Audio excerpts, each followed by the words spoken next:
All right, 6:02 in the Rose City. Time for Dirt and Sprague on Portland Sports Leader, 105.1 The Fan and the Fan Sports Network. Good morning. Happy Tuesday, everybody. What is happening? You got to fight for your white You got to party? Fight for your, was it right No, or he said white? white. I think it was Fight for your Derek white. White hit that three. Yeah. Kind of. I got to be honest with you. I was watching the whatever game. meek Blazer comeback was being attempted there in the fourth quarter. Yeah, I mean, I had it on the entire time, but after the first quarter, that became a very passive watch for me. That was hey, game's on. Little guy was into it in the first quarter, and then it was, all right, let's just, kind of move Teach about him the what house. a brick was. yeah. Maybe you have a higher shooting percentage on your pop a shot in the living room than the Blazers Probably. do right now. That's just an odd thing to say. You've got to fight for your white. You got to to fight party. for your white to party, man. Are whites struggling to party now? They are. We can't party the way Especially we used in to. Boston. The Did hell you happened to you us? know what he did? He made his mind up and didn't think about it. I don't think he did. He was yeah. going to say it no matter what, and then he said it, and somebody had to be like, the hell did he What was just that? say? I said, Noah, what are you doing, man? You're what? white to party? Right to party makes more sense. How did It Grant sounds Hill better. feel sitting next to him? Hey, what about You me? got to fight for your what to party? What'd you just say? What was that? Maybe No, about me. they were just overwhelmed by all the snow that they're dealing with back there. I don't know. They're all their minds are clouded going into the game because they're covered in snow. I got to say, I have not watched sans the Blazers played 2 Peacock games so far. 3. 3. Was this the third one though? The other ones were the late night games, right? They were the so late, this was the first time yeah, they were on got, the road. I think they got Gannon for both the other ones. I don't know if it was my Peacock or what, but as I had the game on the entire time, and the game was over in the second half. But in the fourth quarter, it was like choppy and cutting out, and at one point in the fourth quarter, the app just shut down. The game was over at The that app point. was being weird for me yesterday. Was it wouldn't doing that to show you? me the game at like the main sports page. You're like, well, it this was is- showing me soccer. It was showing me Warriors, Wolves, How and about I'm you like, geolocate where I'm at and then guess what I'm trying to watch here, Peacock? Yeah, What do you think it I'm was trying really to turn odd. on? I'm in Portland. What game do you think I'm going to watch?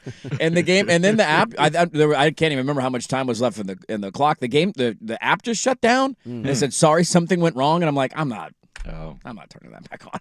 yeah, This game's over. They're not coming back. There was only a couple of minutes left in the over fourth quarter anyway. 5 minutes in. I'm like, so then it just stayed on the, sorry, something went wrong. And then the little guy got really excited because you know what character popped up on that screen? Puss in Boots. oh. So then we're yelling meow at the TV. There Now all you of a go. sudden we're all in on the meow.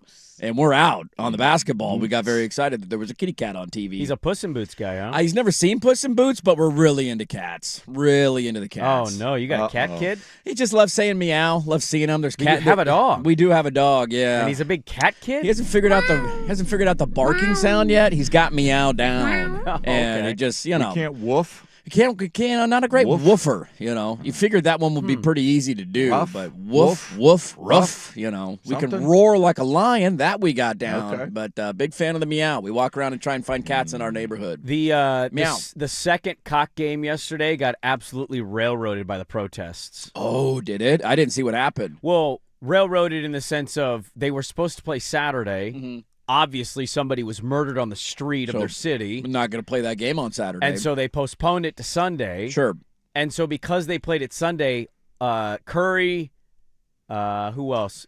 Edwards, Oh no. and there was I don't maybe think Draymond played. Draymond. so they just sat everybody. All three of them sat because Yeah. it was a back-to-back instead of the day off. So their second primetime Peacock game was. Here's a game of nobody. That was, Roll technically Tide. the All third, that right. was technically the third game. Well, if you okay, yeah. Cavs Jesus, they game, had sure, 3 but- games yesterday. God, Yes. Peacock, calm your roll down. All right, let's figure out the broadcast on 1 before we do 3. My Well, app's not even working. It was a big Monday for them. That is a huge. Don't worry, Monday. they're back today, Tuesday, with their Peacock games. I bet Well, these everybody are will be in the NBC lineup tonight. Ones too. Yeah, but also Tuesdays coast to coast NBC. But it's odd how they're doing the Peacock. It's strange. I just pulled up the Golden State Warriors starting lineup last night, and their 108-83 loss. Let's It see was if we can sparse. name it. Okay, you want to try and name Because it? I watched the end of it. I've heard of 2 of the players in their starting lineup. Pajemski. Pajemski, I've heard of. Was Quentin Post starting? Quentin Post was starting, and I've never heard of Quentin Post. Is Mitchell in there? There's not a Mitchell in there. Okay. There's not a Mitchell playing last night.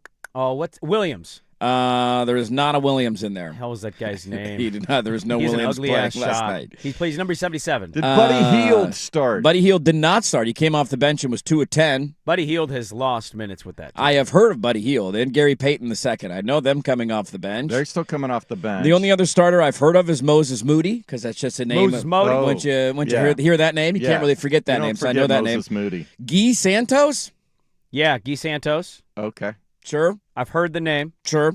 Pat Spencer. Pat Ah, Spencer, damn is it. that Yeah, who you're that's looking right. for? Yeah, that's and right. then, Quentin Post was the other one. Who am I thinking of? that's Who's their big? I'm not seeing Not Jackson Davis. I'm Who not am I seeing thinking any of? Quentin Post 77 is off the their big white center. He's like a second-year guy from, I forget, he played somewhere random, like Boston College or something. Let me see. Where did he play?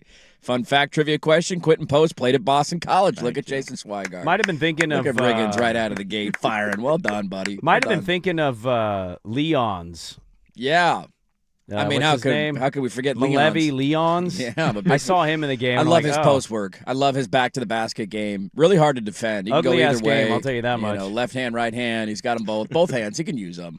Yeah, but there's nothing more disappointing than a primetime game It's the having worst. nobody play. It's the absolute worst thing that you could possibly have in any league. It's a bad feeling. And the NBA is just kind of the sport that deals with that. Well, Imagine like a Sunday night football game and Patrick Mahomes being like, "Nah, I'm gonna gonna load load manage manage tonight." Wait, we were on Sunday night football, so who we got to watch Gardner Minshew now? This is bogus, dude. Well, it's our third Peacock game this year, and it's a third Yes. straight dud for us. Like We don't have good numbers on the Peacock.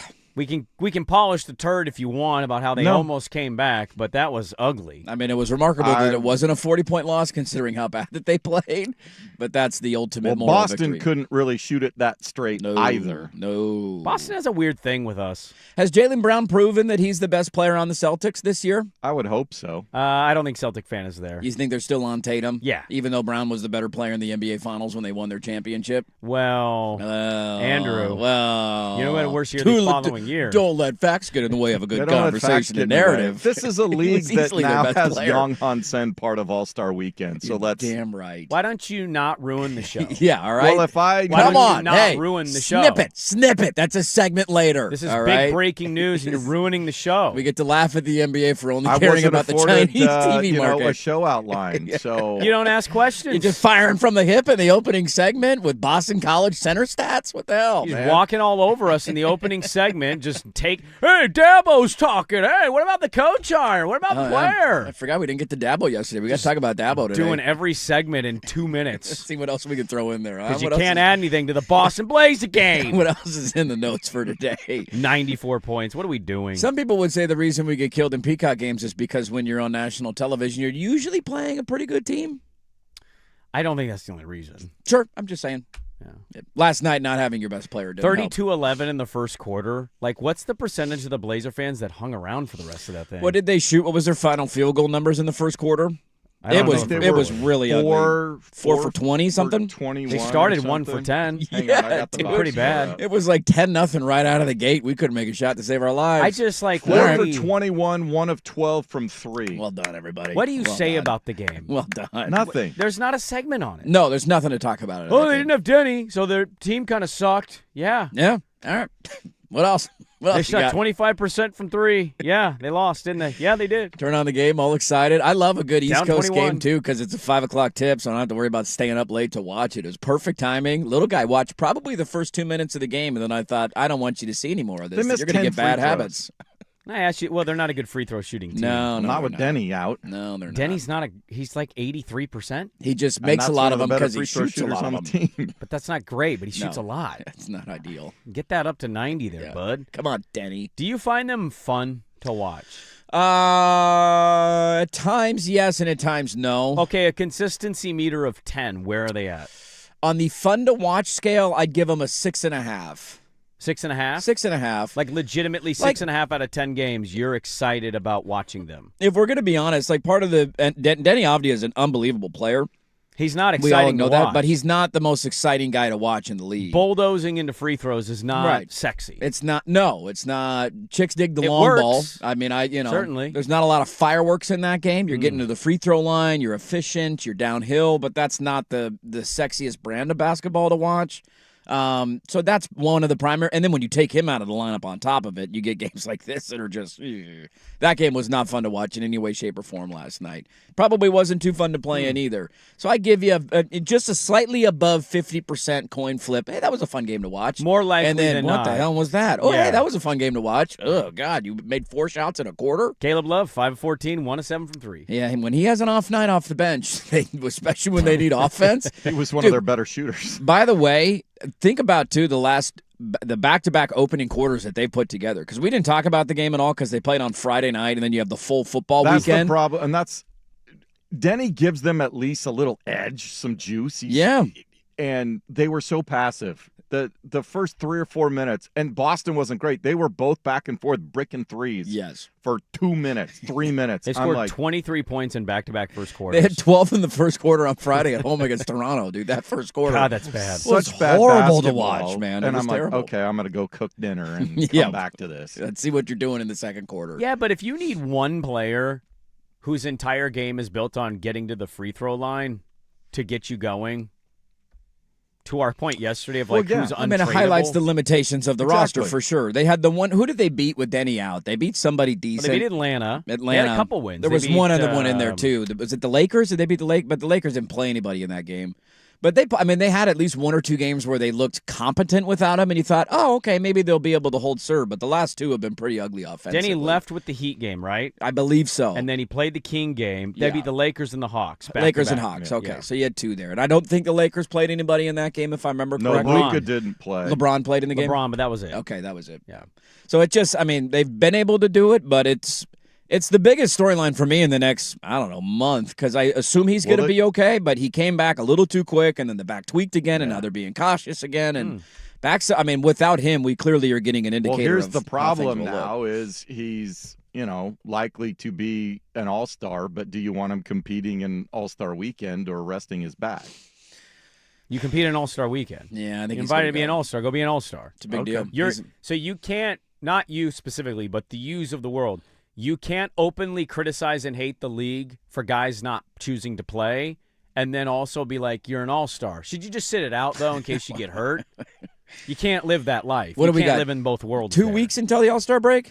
2.5-ish yeah, weeks? It's the weekend after the Super Bowl. It's Valentine's weekend. Okay, so we got, a couple weeks away. We're 4th right now in the division. It's a tough race right now in those Northwest standings. I mean, the Northwest Division's a gauntlet year in Can and you year name out. the standings?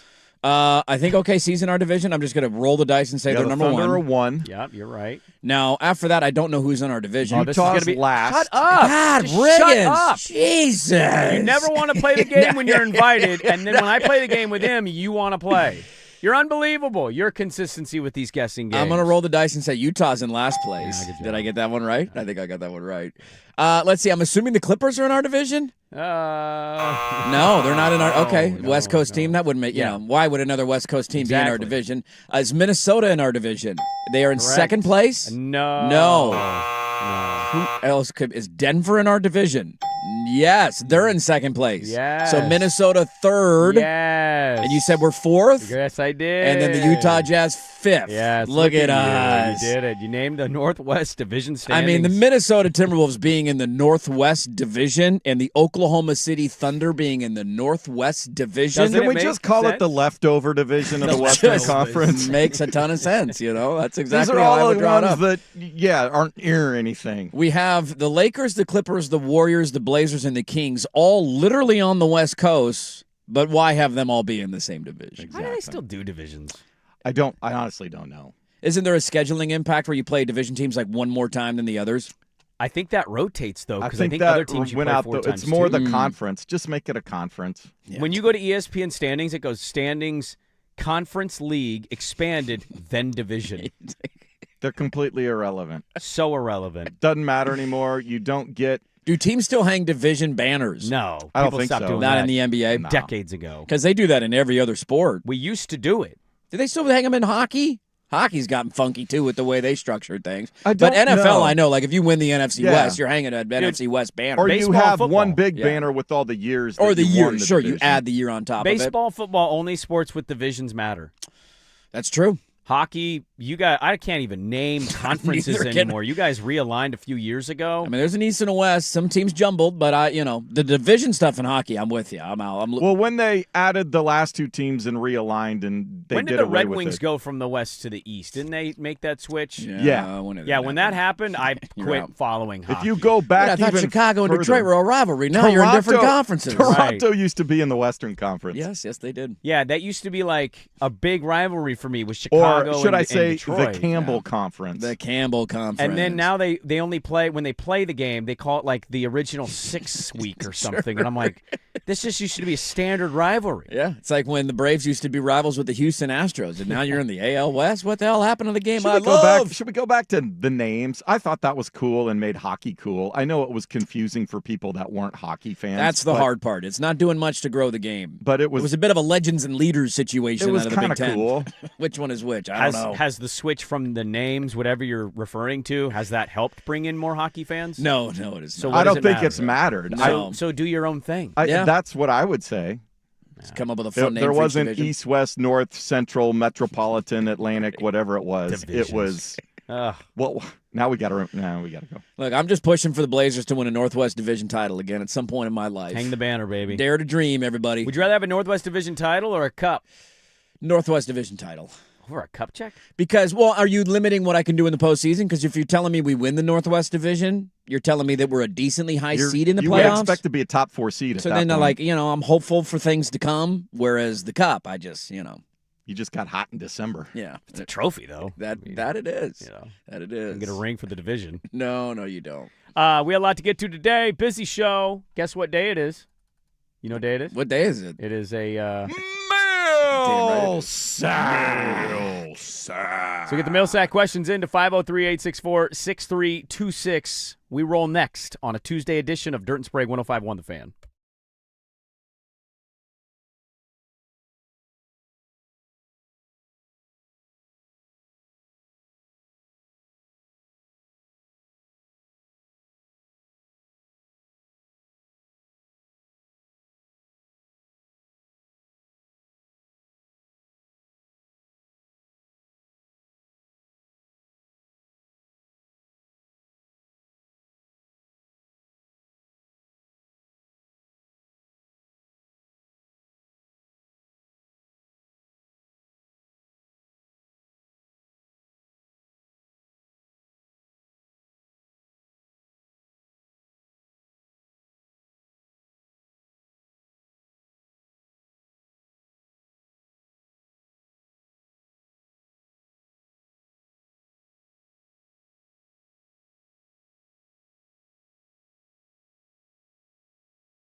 a.m.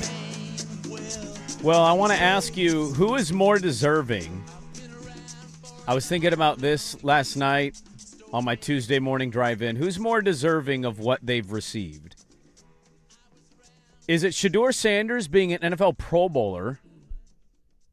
Or is it Young Hansen being an NBA rising star at 28% from the field? I mean, we have to be honest here. It's not even close. You're right. It's Shedeur Sanders.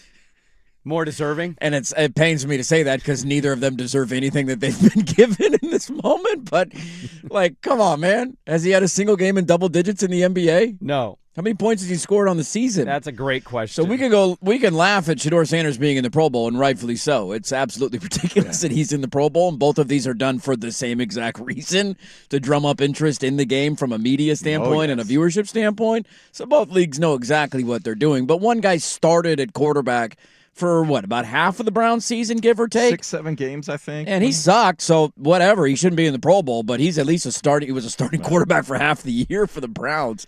Wow. I mean, Young Hansen he scored 12 points on the season. He scored a little more than that. He scored 60. 60 points on the year. He scored 60 points. What's his season high total? What's the highest he's got in one game? I think it's I just had it here. He's shooting 28% from the field. Excellent. And his high in a game this year, Young's, is 9. 9. So he's not yet got to double digits. You know who's not in that game? Caleb Love. The guy who leads the rookies in scoring in the NBA since Christmas. And the guy who has been one of the most important players on their roster night in and night out coming off the bench. He is shooting 15% from 3. That's ridiculous. He's averaging 1 rebound and 28.6% from the field. Yeah. Why is he in this game? We all know why he's in the game. The same reason we drafted him? Yeah, exactly right. We need that Chinese That's dough. A massive TV market. You know where they're now going to air that game? They're going to air that game in China. Point of parliamentary procedure. Sure, what do you got? He's technically there there's a G League squad. So he's playing with the other G League players. If you go look at his remix numbers. You can lie and give me any reason. What are his remix numbers? You don't know his G League numbers. What are they? He's averaging 16.7 a game and Is 7 that good rebounds. in the G League? I don't know. I don't know.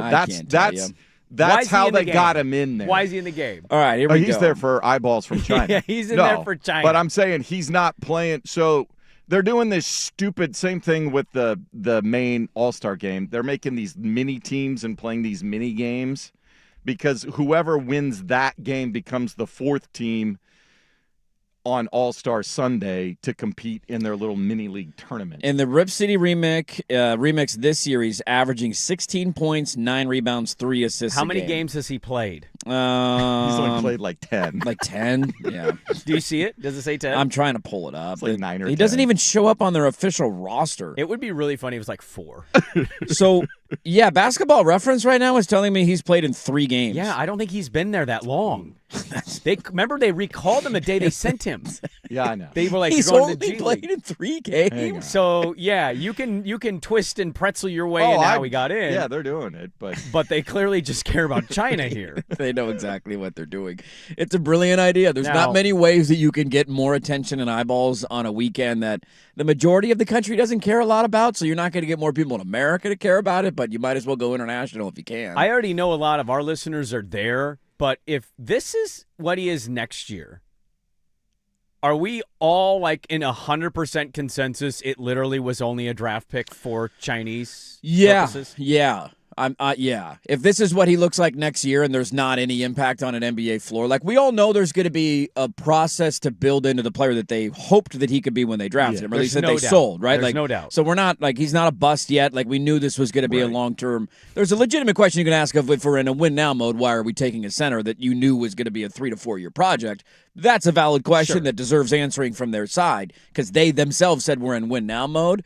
But if he can't have any sort of impact on an NBA floor in year 2 in the league,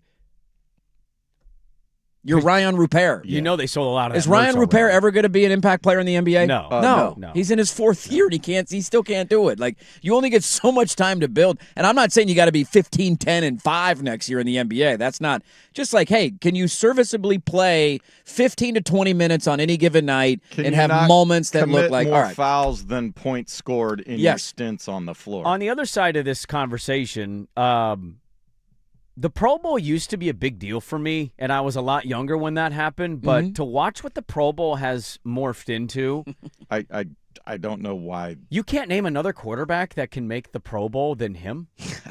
I don't know the answer to that because I have probably not done my so Pro Bowl late research. In the game that a lot of them have taken off that weren't in it. Like they're doing flag football in that game now, right? They play flag football now. Yeah. And, is that then like there's 11 it's on like 11, an or? old.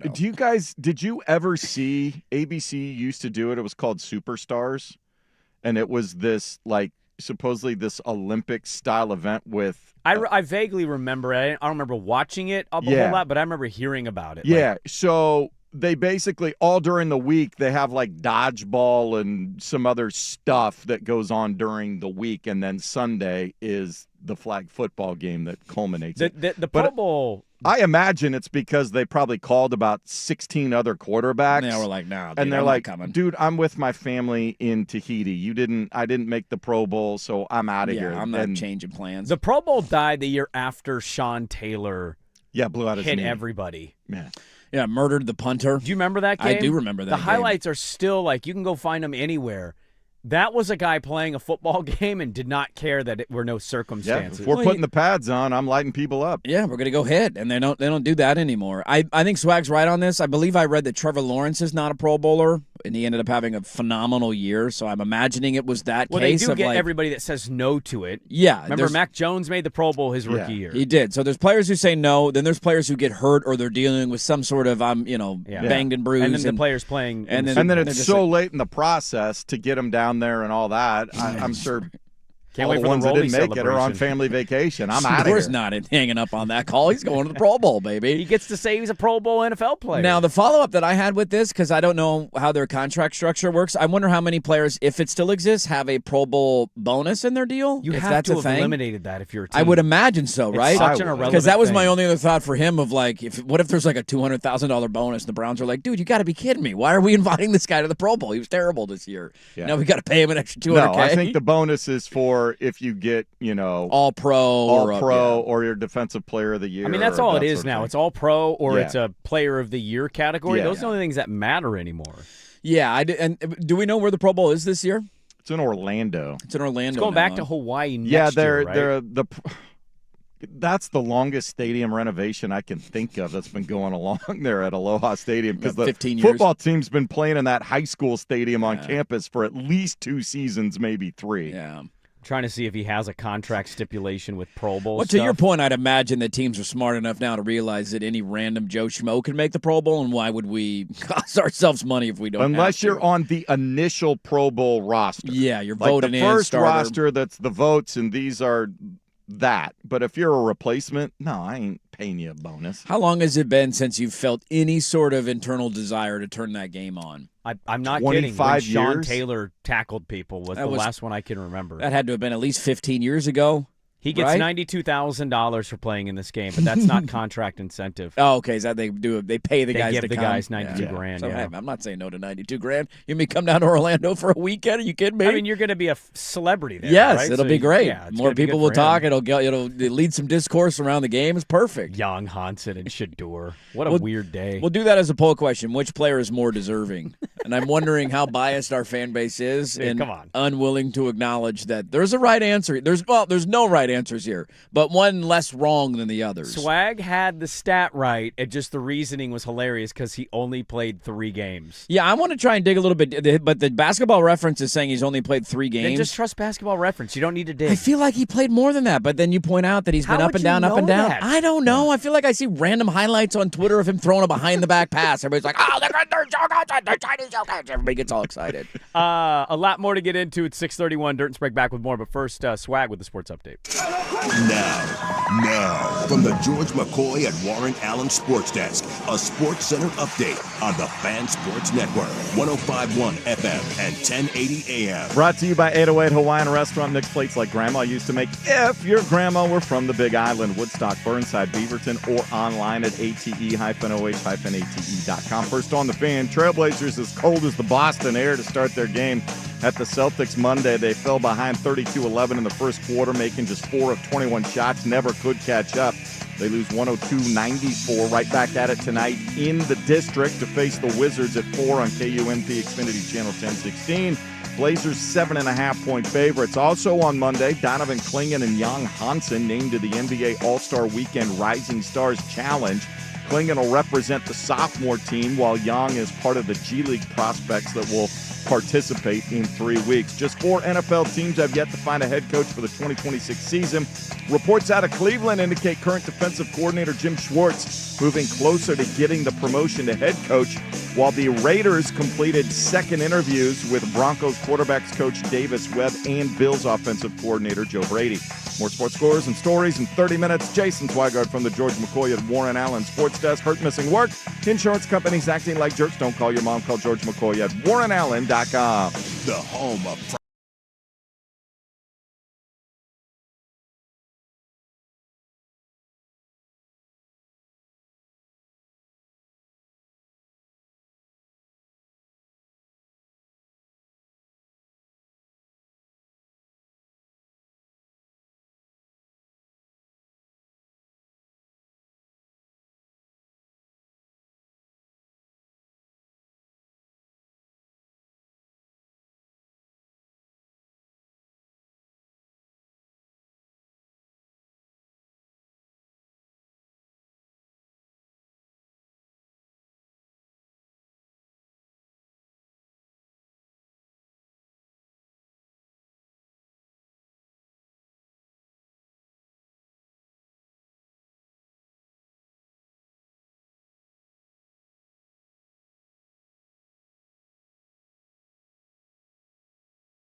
a.m. Getting to some NFL stuff at the top of the hour.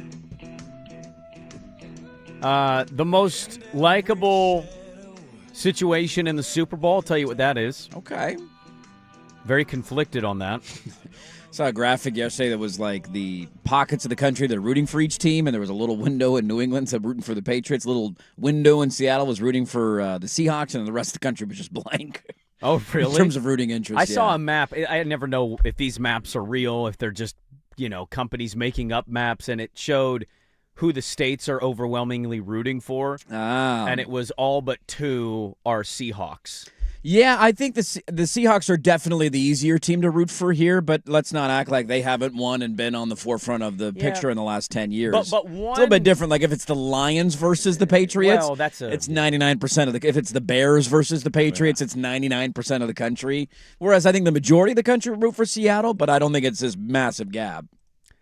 I could see it being a massive gap, actually. I think the one thing in this, I'm not going to make this argument because you know how I feel about the organization being back. Yeah. It's the likability of the coach and the quarterback for New England. It's much different than the smug, gruff, cut-off hoodie of Bill Belichick, we're on to Cleveland, and Tom Brady deflating his footballs and spying on other teams. It's a much different feel now. Yeah, but now we just have their owner getting rub and tugs, and that's about it.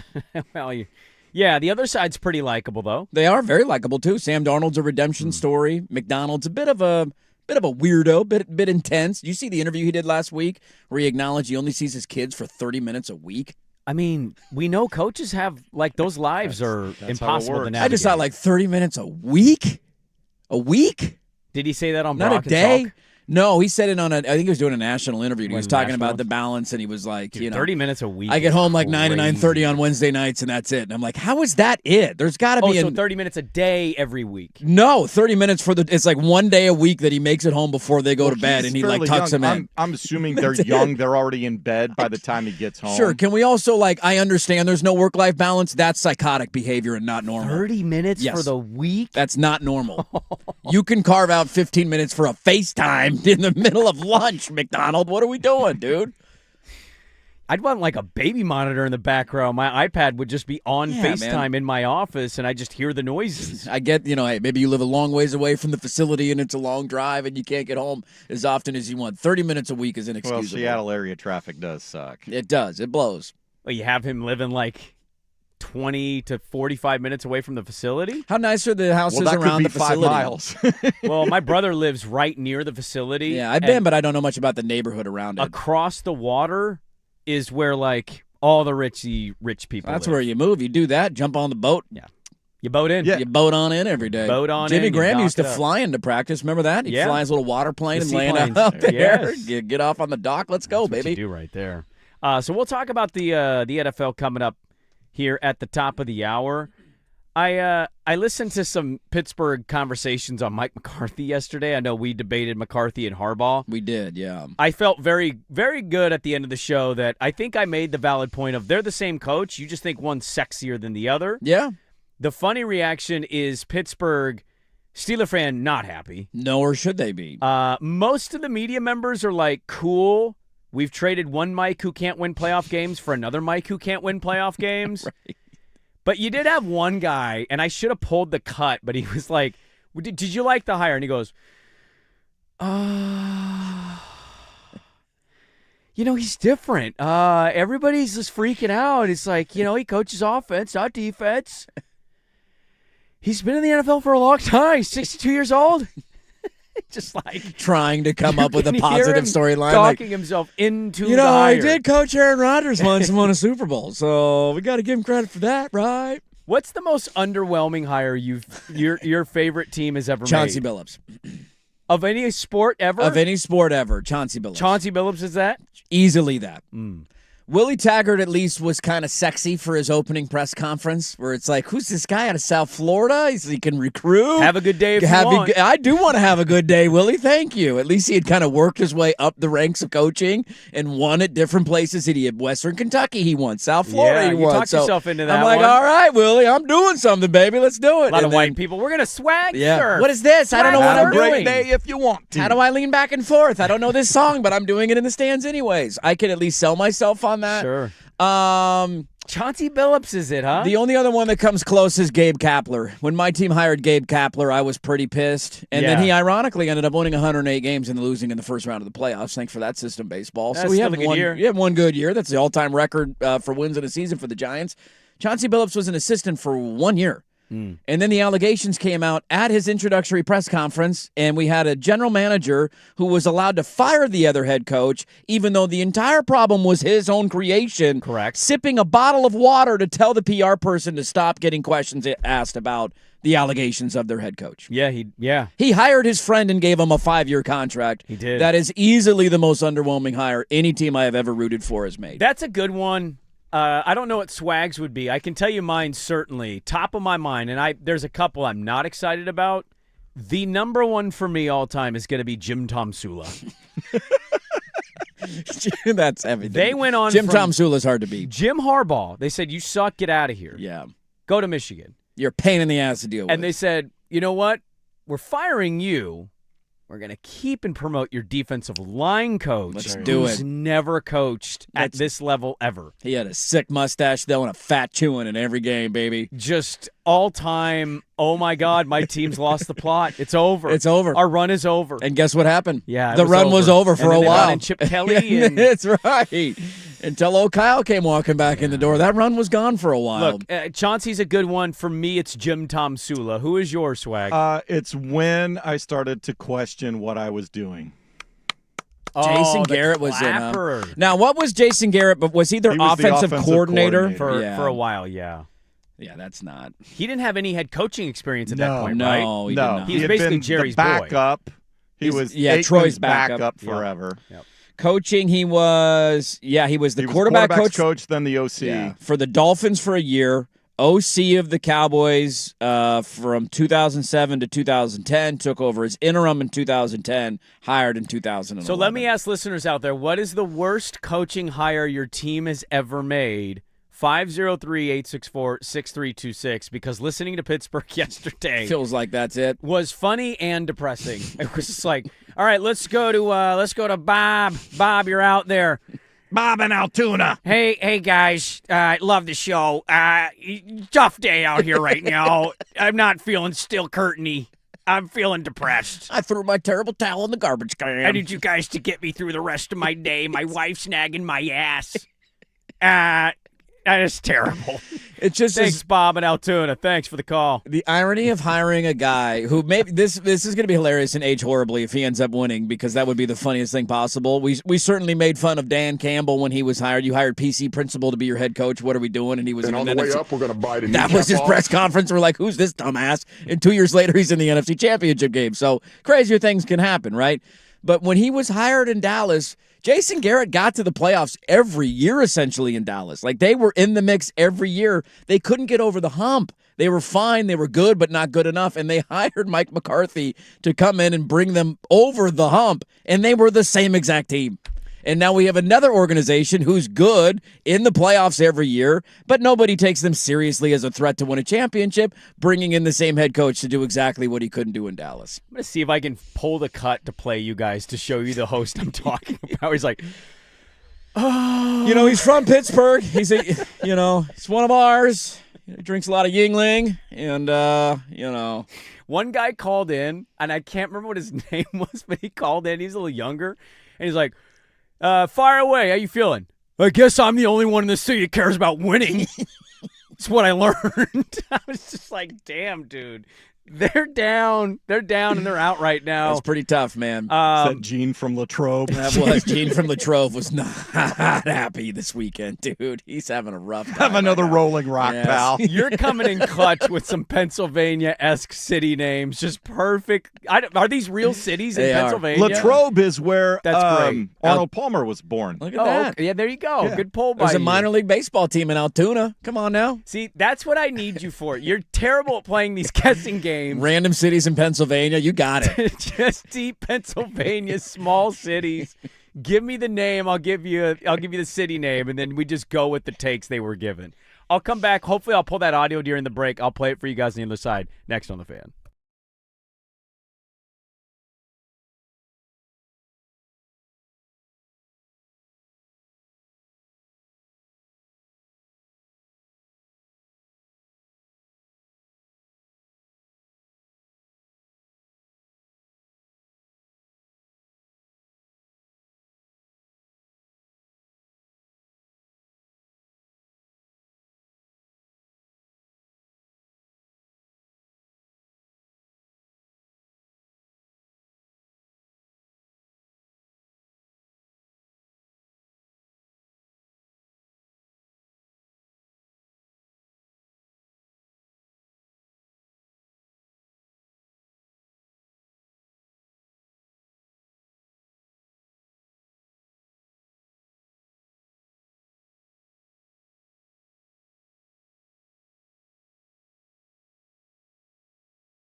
AM. We'll get into what I think is the most likable part of the Super Bowl at the top of the hour. Talk a little bit more of the two teams in the old big game. But I want to remind you guys, we broke with asking the question to everybody out there. Doesn't matter who your team is. Who is the worst coaching hire your team's ever made? Or your team hired somebody and you went, are you kidding me?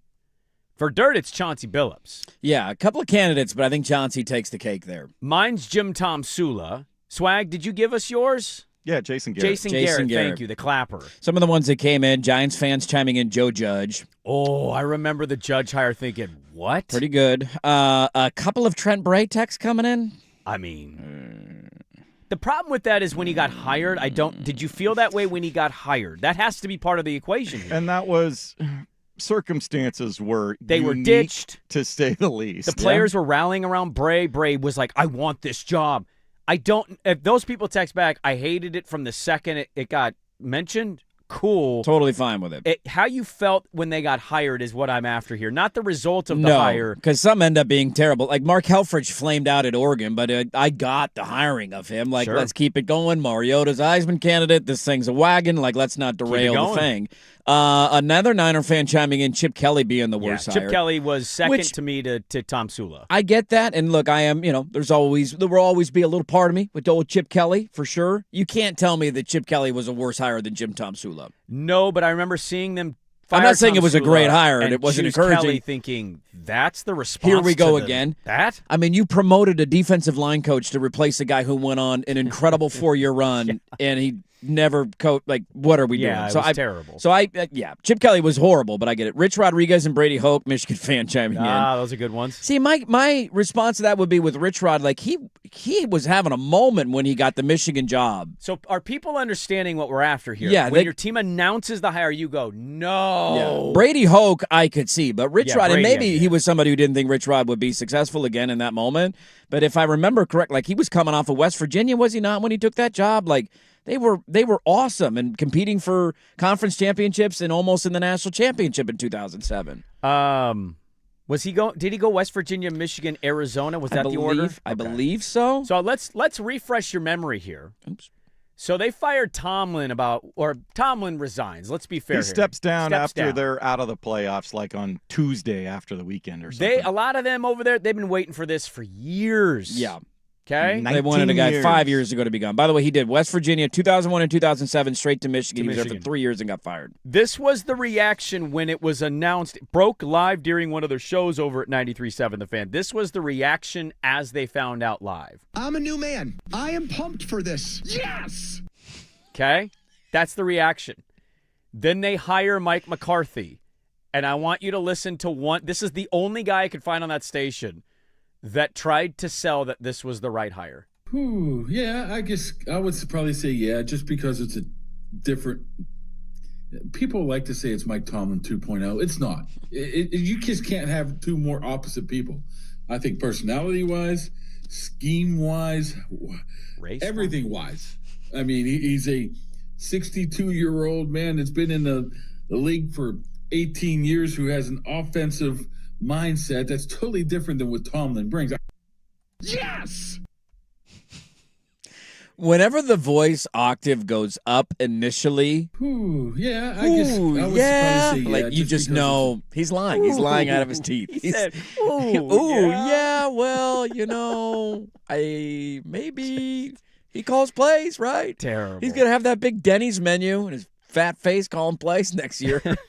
Have fun with that, man. Seahawk fan, fair point. Jim Mora Jr. Yeah, a lot of Jim Mora Jr. Jim Mora Jr. is in. a great poll for Seahawk fans. That's a solid one, and that's there. a one and done. Yeah.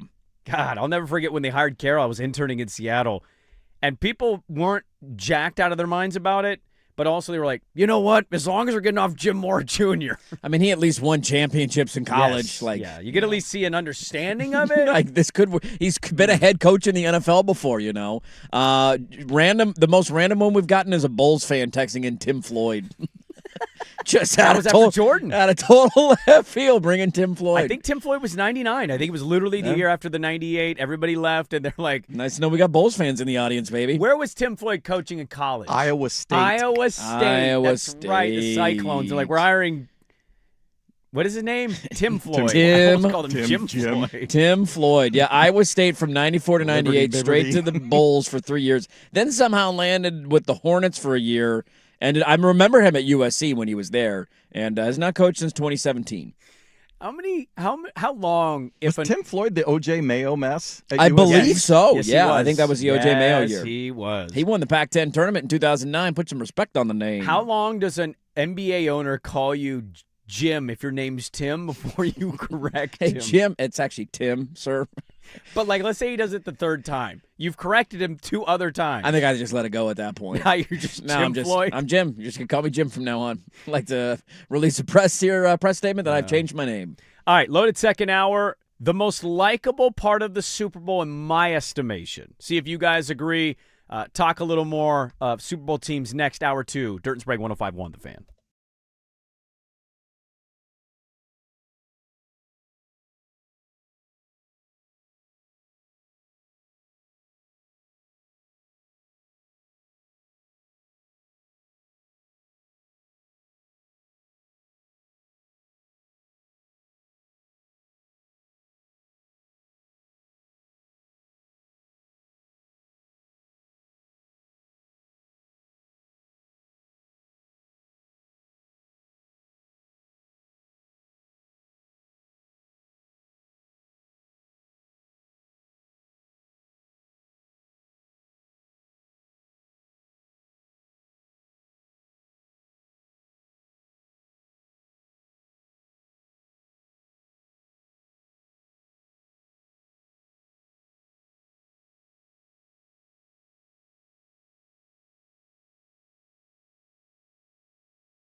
Now, from the George McCoy and Warren Allen Sports Desk, a Sports Center update on the Fan Sports Network, 105.1 FM and 1080 AM. First on the Fan, took the Trailblazers a long time to warm up in Boston Monday night. They fell behind the Celtics 32-11 after one quarter, could never catch up in a 102-94 loss. They're right back at it tonight in Washington, facing the Wizards at 4 o'clock.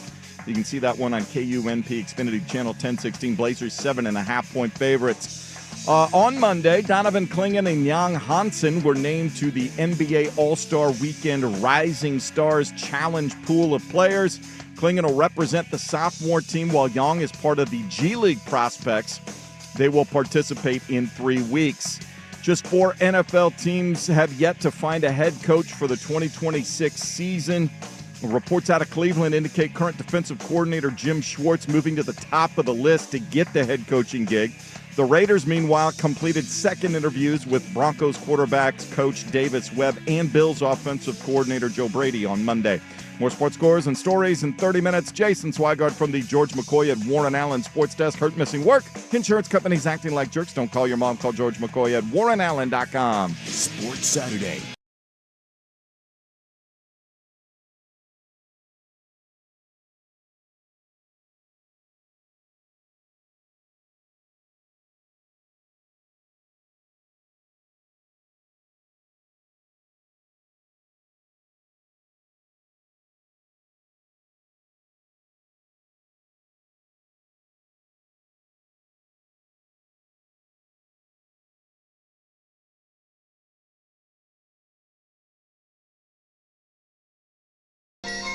Hey, welcome back in the second hour. Dirt and Sprague, 105.1 The Fan and the Fan Sports Network. Good morning. The Odyssey app, YouTube, live. Good morning, YouTube. We love you.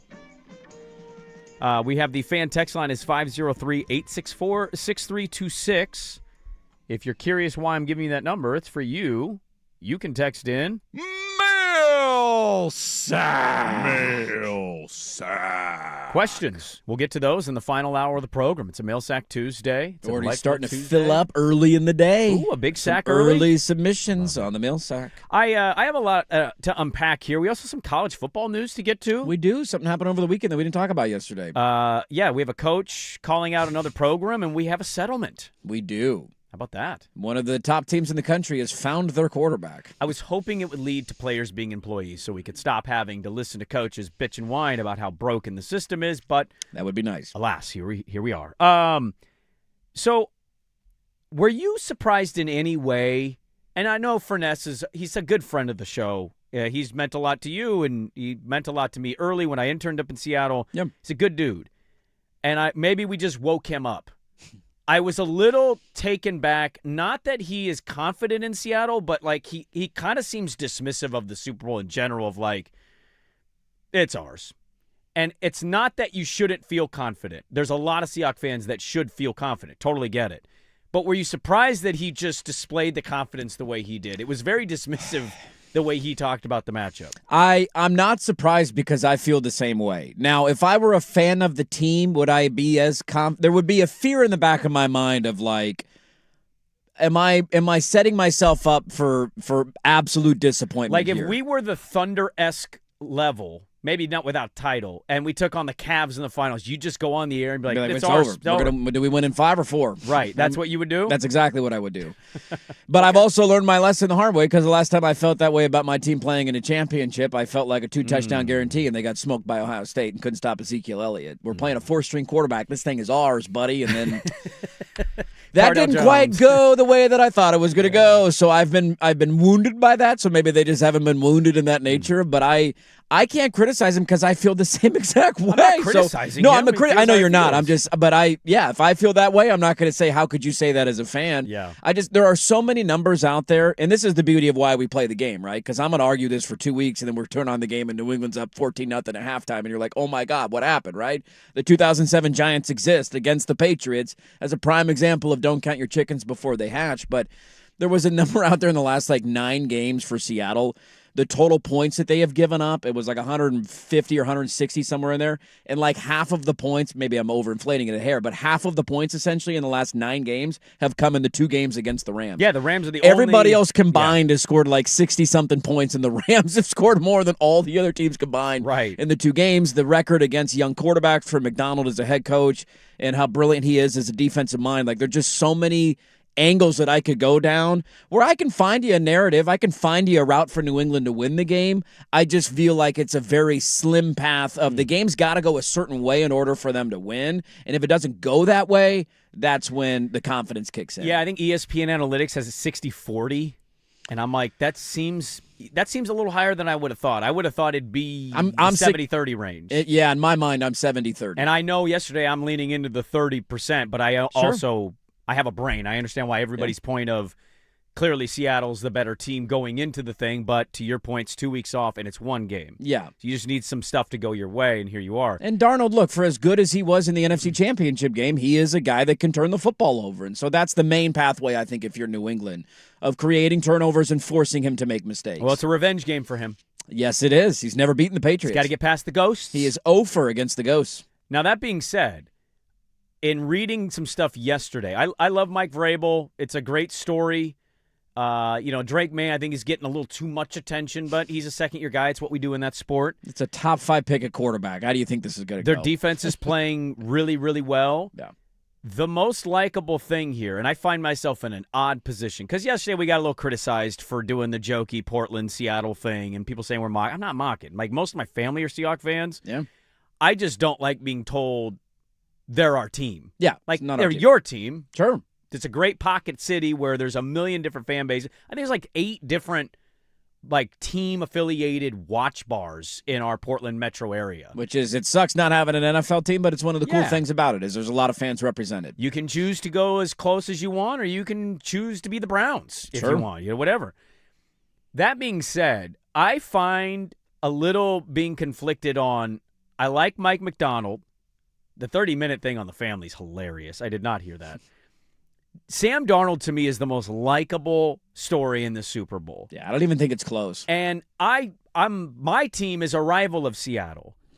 I'm kind of finding myself wanting Seattle to win because of him. And that seems, to you, that might sound crazy because 12s can get pretty loud sometimes. Well, what's the alternative? New England getting another And Super Bowl? That's the difficulty yeah. of the game. This is my balance of, I hope it's a good game, 1, because I'm going to watch it. But 2, I just don't want to see them win again. Yeah. And maybe Vrabel will get it this year. Maybe they'll get it at some point. Enough is enough. I don't need them to get it again. Seattle can get 2, and Sam Darnold getting 1 would be a tremendously kick-ass story for the NFL. Yeah, I don't even think it's close in terms of the best rooting interests. Like the guys, and maybe a listener can correct me if I'm wrong here, and I got some memory gaps in my Sam Darnold history. Like he's never done anything in terms of like questionable behavior off the field. He's been a stand-up dude everywhere he's been. He was railroaded and ridiculed in New York for a really overstepping the bounds by a media entity to release the quote on the sideline of him saying, "I'm seeing ghosts," and having that go viral. All the monographics that got put up for him, playing for one of the worst organizations in the history of sports in the New York Jets. Like His it just, graphic is used all the time. the monographic is still used. That was like 10 all years ago, dude. I'm maybe a little over-exaggerating. There was a long time ago. And so that still flies around him. He went to Carolina, and it wasn't great. Then he's a backup. And then he lands in Minnesota, and he has this unbelievable dream come out of nowhere season where he throws for 4,000 yards, and they're a game away from getting the 1 seed. They get their teeth kicked in as a team in the last 2 games of the season, but we act as if he's the only reason they lost those games, and it's all his fault, and we act as if now he can't be a starting quarterback again, even though he just threw for 4,000 yards and won 14 games with the Minnesota Vikings, and he lands in Seattle. And even at the moment of landing in Seattle, like Mina Kimes is catching a lot of flack this week because she had 2 very concrete takes of horrible move, Geno better, only a third for the Raiders. Like, it just was a complete whiff by her. We all have whiffs. She wasn't alone on the That's my take, point. to Go be look fair, up though. literally anybody. And I'm not going to say every single one of them, but Sure. the majority of media members in the Seattle area that cover the team came out when that trade would happen and said, what? We're trading Geno? Mm-hmm. We're trading DK and we're bringing in Sam Darnold. Our offensive line isn't good. We can't protect up front. What kills Sam? Like, that was the takeaway when the trade happened. His So numbers against the blitz were thrown out. everybody criticized this Yeah. trade when it happened, or the signing, I should say, when it happened, and the switch of quarterback. And so, yeah, I don't even think it's close. I think Sam Darnold, for everything that he's been through and the roundabout way to get to this point in his career, is easily the most likable and strongest rooting interest in the game. His grandfather's story came circling back, and I remember talking about it years ago, but his grandpa's Dick Hammer, the Marlboro Man. I mean, come on. Sam Hammer, I mean, my God, if Should have his kept name the was name. Sam Hammer. They lost the path along Well, I the way. think it was the mom's side. Yeah. So I think he got the Darnold name. If your instead. name's Hammer, if your name is Hammer and you're getting married, if I marry a Hammer, I'm taking your last name. Oh, you're going opposite. Yeah, if my wife's Darnold last or name was Hammer. Hammer, I'm taking Hammer, dude. You can't walk away from that last name. I think that's easier said than done. I think you go, Darnold's actually kind of cooler, though. Think about it here for a second, honey. Like, I don't think you would actually do it. Imagine if my name on the show's Dirt Hammer. How great of a name is that? Dirt Hammer would be That's exceptional. an all-timer. That's an all-timer. I was actually thinking, what if my name was Dick Sprague? Dick and Dirt? That would be a great show name. Dirt and Dick? That's a hell of a name. Monday through Friday, 6 to 10 a.m.? What a program changer that'd be, right? I mean, we might be 17th in the mid-market morning radio show might be top ratings. 15 if we're at that Dick point. and Dirt. Now, That's would the you name of be the show. Andy or would you go Andrew? I don't know if I'd want either. Andy Hammer sounds a little weird. I think I'd have the Dude, nickname Andy Hammer's has a porn star. That is absolutely. But he's a porn star who goes both ways. Yeah, I mean, you have to if you. I've seen you in that movie with Tom. What genre are we Sheila? talking about here, Billy? I think I'd go Dirt Hammer though. Give me Dirt Hammer. Dirt Hammer's pretty elite. It's a hell of a name. Yeah. So they lost the plot along the way. Yeah, I forgot fine. about the grandfather story too. Well, we So remember that was- talking about that story. I When think he it was was when he drafted. got drafted. Yeah, but I'm trying to wrap my brain yesterday. I could have gone through the laundry list. So we're going to be 26 of these things since 2000. This is the best quarterback winning a title story since Kurt Warner, correct? Can you come up with a better one? That is a great question. And I know some of you might say, Sprague, Manning getting his first 06. Yeah, we expected him to win one, though. Yeah. Give me one that was like... The hard part is, like, you got really cool quarterback. No, you have great quarterbacks, but this story, nobody thought this was happening. No, I also think part of it, too, is, like, how does the quarterback play when they win? Like, does Darnold come out and light up the Patriots, and you're like, oh, my God, that was a great performance? One that you'll remember, or is it the quarterback that won the game? I would argue... Like, do you remember anything from Russell Wilson's performance when they beat the Broncos? Well, I remember him not needing to do a lot because the Broncos pissed down their leg. All the other highlights, all the highlights that stand out of my head. His after all those years in Detroit? Stafford's pretty good. Didn't we all think he was good? Yeah, but he went from not winning, like he never won a playoff game. I know, but anybody And then that he had got- a brain yes. watched him win. The dude's But elite. I think to Swag's point, though, the storyline of like you finally got him out of that tunnel of poop, and now he's in L.A. and look what happens when he's with a competent that's fair. organization. Like I guess that that's was fair. one that I rooted But for Kurt sure. Warner was a grocery boy. I'm not saying it's better than Kurt Warner, but I'm just saying in terms of good quarterback storylines. I think if you power ranked it, Darnold still being a high pick knocks it down below Warner. I'm going to give you one other one for me, a rooting interest because I liked the guy for a long. Aaron Rodgers winning his title a couple of years after they moved off of Brett Favre and having to go through the falling in the draft, the waiting for Favre. Is he retiring? Now he's a Viking. What the hell happened? Like when Rodgers won his Super Bowl and was really good on the way, that was a big deal. The thing with we're going to be able to name 5 to 6 of these things for 26 years. I guess all I'm saying is Darnold's hard to top, though. If he plays well and wins a game. Nobody knew who Kurt Warner was before he started for Trent Green. Nope. Sam Darnold was a high pick, but he went to, he was a Panther, a Jet, a Niner, a Viking. He's been on 4 other teams. This is his 5th team. He's only 28 years old, too. We all basically kind of gave up on the idea of it. And even with the Vikings, they then lose, and we go, yeah, that's ultimately how it's going to end when you have him. He's brought in, and for some, maybe it was an upgrade. Nobody. Show me this media member in Seattle that had them in the Super Bowl. Nobody did. Even the softiest of softy homers did not have them winning this or getting to the Super Bowl. It's a playoff team, sure. I mean, Yes. I'm not going to count you out as making a little bit of noise, but winning the NFC, are you kidding me? I'm not picking you to do that. I would also argue, like he throws 3 picks and they still win. Like that'll be some of the conversation. I almost think it doesn't matter. He could have 188 yards, 1 touchdown, 1 pick, completion percentage 61. It won't matter. He had a stellar He was great in the A-plus NFC Championship game. Yeah, Without him playing that game, even if the defense ultimately leads them to the win in the Super Bowl, without him, they're not in it. That's a valid point. Because that's all-time bad defense performance by them. That's valid. It is a weird spot for me to be in because I don't want either of these teams to win a Super Bowl, but it's also a bit of the dirt quarterback bowl. Because Drake May was my number 1 coming out of college, which was controversial when it was Caleb Williams in that class.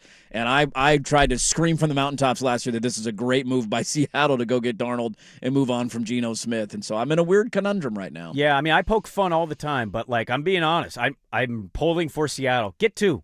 You should have had 2 anyway because you should have ran the ball. And from the 1-yard line. Curse had the catch. Like, you should have repeated. Yeah. So this would just be karma of, like, you deserve 2. You didn't get it. Get your 2nd Super Bowl. The strange feeling in the outcome of this game is to be bum or pissed in either direction. Because either way, I'm disappointed with who wins, but I'm also simultaneously happy with the other team losing. Does that make sense? I mean, I don't really care if Seattle wins. It doesn't bother me that much, no. New England would just be annoying because I it's also- like, we're back. We did it again. The Okay, New cool. England thing that will keep me going here is if they win, everybody will make the same argument, which I just don't believe, and that is that here we go again. Like the idea that Vrabel and Drake May are going to be the next Belichick and Brady. Well, how could you not think that, though, even Because if you that's don't believe it's how the league works? There are only like 3 of those outliers in the history of the NFL. What happened after New England? We said we'll never see this again. I get it. And then Mahomes is the greatest quarterback in the history of the sport, paired with the best offensive mind in the history. Well, one of the best offensive minds. Like the AFC's not going anywhere, dude. Mahomes is back in the mix. Burrow, Lamar Jackson, Josh Allen. Like I think Denver beats them if Bo Nix is healthy in that game. But what if he gets better? That's the scary I'm not part saying about he won't get better. I just don't think that we're ever going to see New England do what they did with Brady and Belichick again. All right, Sam Darnold. And I think it's only second to Kurt Warner since 2000 of quarterbacks to win. That is like, holy crap. Yeah, I can come up with some names, but it's hard to disagree. A lot to get to here in the second hour as we roll on Dirt and Sprague 105.1, The Fan.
Well, it's a Mail Sack Tuesday. Get those Mail Sack questions in at 503-864-6326. Good morning. Happy Tuesday, everybody. Blue Line Brandon going to be put to the test today in the mail sack. They're coming for you. They're coming for your crown. Okay. It's like a trivia game? Just wait. It's a mail sack. Don't worry about it. Blue Line Brandon really doesn't come to the forefront till football season's almost done. Yeah, it's well, almost Blue Blue Line Brandon time. Brandon for the Olympic hockey tournament. Ooh, we're going to need a little Blue Line Brandon in our lives. Yeah. We're going to be watching hockey. Are we going to? It'll be the biggest thing going in my sports world in February for sure, once football's done. And then after the Olympics, then basketball season started? We'll see. What's the Blazers' record? College basketball's already over. That's done. What if it's 500? Then it's basketball we are season. 49 days to the NCAA tournament. Jesus. Really? 49 days? Christ! What is happening right now? That's nuts. I know. That's bananas. That blew my mind. It's already dawning on me. We're going to Hawaii at the end of March, and I'm like, that's in like 2 months, man. It's right around the corner. God, you're a bastard. I know. We might be It's the going to beauty of Oregon buying. Coast. The Oregon Coast is delightful, dude. The beautiful Oregon Coast. It's the beauty. I did the. I'm trying to find ways to get myself something for Christmas, and this was my wife's Christmas present. I bought her a trip to Hawaii, and I'm like, well, now I get to go to Hawaii. You're welcome. You taking the sticks? No, I'm not. They do have the condo we're renting has a set of clubs Usually though, those clubs offer and it's rental. on a golf course, and so like I'm gonna take a 7-iron out in the evening. Course there is you dead. go, yeah. Swing. Go hit a couple of Oh, balls. you have the course being dead. In the evening it is because we stayed at the condo before. Oh, we stayed really? there. Yeah. It's a family friend's place, and so it's like there's an ocean hole right behind the condo that we're staying at, and really by the time you get to like 6 o'clock, nobody out there. So we would take balls out on the green and putt and hit some approach shots. I just want to point out, simply for show purposes, when I'm called a pansy ass because I want to put a dome on it and not watch football teams not play football. The people on the street saying you're a little bitch. Yeah, well, the two people on the show. One grew up in Lako, and both have access to Hawaii condos. But, yeah, I'm the little bitch, as you call mommy and daddy for access to the condo, beachfront. It's actually, ironically, my cousin who is spoiled-ass white people texting me about the Seahawks for the first time in 10 years. They're the connection for the condo. So I'm like, you bastard. I can't be mad at you right now. You just call them out, not by name? Yeah, just, thanks for the hookup, but shut up about the Seahawks. I know there's bad jobs. Is it not a little shocking that the Browns are going to have to hire Jim Schwartz because they don't want to lose in D.C. and nobody else wants the job? Explain to me why you would want that job. Yeah. Because it's one of 32 of those. Sure. Okay. That's What it. happens when you get fired in 2 years? Well, it's certainly a fair question by you. I mean, I'm just trying to like job. I don't know. If I'm like, I think there's different, stripes here. Like if I am a retread coach and there's not a lot of interest in me, like Mike McCarthy's fascinating in Pittsburgh because literally nobody else wanted him. He wasn't interviewing anywhere else. He wasn't the top candidate on any big board. Got a great relationship with the front office. He's from Pittsburgh. Yeah. They've known each other for a long time, and that was like the guy that that was the only job he was going to get. If I'm Mike McCarthy and I get offered the Browns job and the Steelers job doesn't come open, I have a different angle on this. If I'm a young, up-and-coming, bright mind, let's use Kubiak in Seattle as an example. They're trying all they can to keep him right now as their OC. Do we think their offense is going to fall off next year? I don't want to discredit him, but we talked about this yesterday. I don't think it falls off a cliff. I Sure. don't think their OC's going to come in and be like, well, Darnold can't be a quarterback anymore. So my point there would be, and I agree with you, that if that is not the case, his reputation in terms of the job market is not going to fall off. He's still going to be one of the more sought-after guys next offseason. And so if I got the choice to be the Seahawks offensive coordinator or be the Browns head coach, I would take the Seahawks offensive coordinator right now, put up good numbers again next year, wait to see what the market looks like. Now, I'm another year experienced. I've gone through the interview process, so I'm more ready to attack it next year. I'm going to get a massive pay raise in Seattle, and I'm just using one coordinator as an example here. But, yeah, if I'm Mike McDaniel, I would much rather be the Chargers offensive coordinator for a year or two than try and go run into Cleveland where I got a quarterback making a $90 million cap hit who's not going to play a snap next year. Do you know Jim Schwartz's coaching record? Probably not great. I remember the handshake against Jim Harbaugh, and outside of that, not a lot. I know they made the playoffs. 29-51. Yeah. Did they? I think they had one playoff run with him there. They had one 10-6 season. I don't know if they were in the playoffs. I think Caldwell took them to the playoffs. Ah, touche. I forgot Caldwell. And I think that 10-6 season was the year that he got slapped on the back by Harbaugh after congratulating each other. What's your deal, pal? Yeah, that was a all-time great moment. But They did make the playoffs 10-6 in 2011. Okay. They lost to the New Orleans Saints. Thank you for clarifying that. I just, he's obviously a great defensive coach. Sure. And I hear what you're saying, but I don't. These guys don't mostly operate the way you're saying. I think we have candidates who did. I think Mike McDaniel literally just did. Yeah, he also interviewed with the Bills. That was odd. Yeah, it was. The Bills clearly are identifying. Yeah, I think Udinsky was another Brown guy. He's basically like, I'm out. I don't want to coach there. And I understand any coach that doesn't want to be there. We see coaches all the time. Like if I'm Cleveland, first of all, I'm insane because that owner has clearly shown he doesn't know what he's doing. No. Even though he's like vowing to say, okay, this is the moment of seriousness. Now, the NFL should get him out of there. Yeah. How are you not just simply saying, hat in hand, I have no idea what I'm doing. Sean McDermott, you were good. Come over here and let's change everything. And you can suck next year with the Deshaun thing. Then we'll pay our way out of that. Just come be our coach. How have you not gotten to the desperation hour of handing the keys to the franchise, sans a piece of paper that you've signed saying you are now the owner, just giving the keys and sliding them over and saying, save me, please. I don't know what I'm doing. And I don't know if those conversations happened behind the scene, and McDermott might have told him no, too, but there's been no intel on that. That would have been one of the guys that I would have called if I were Cleveland. The Raiders have Tom Brady.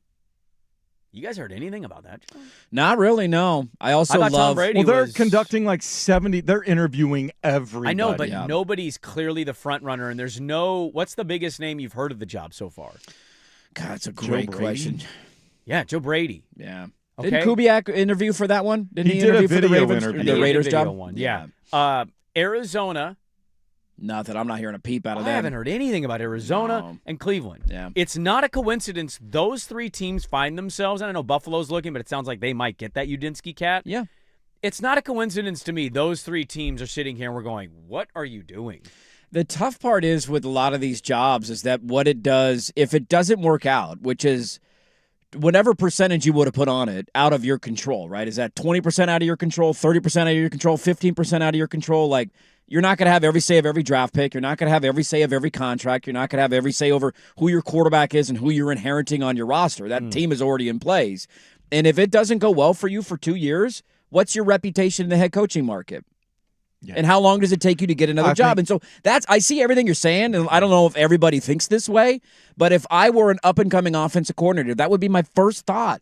Ben Johnson, I thought, did a really good job of this, and I don't know how many jobs he was officially offered, but remember, he decided to stick around in Detroit for another year or two. Well, didn't the report come out, and I can't remember what job it was, but wasn't it basically that he was being a little too, demanding? Why would you not be? This is my one chance to be a head coach. Like, I want some say, I want some control, and then he's got a team in the division that he gets to see up close. They have a number one pick at quarterback, and he's like, all right, now's the time to make a jump. And I don't know how the future is going to play out for Ben Johnson and Caleb Williams, but after 1 year, you feel pretty damn good about it.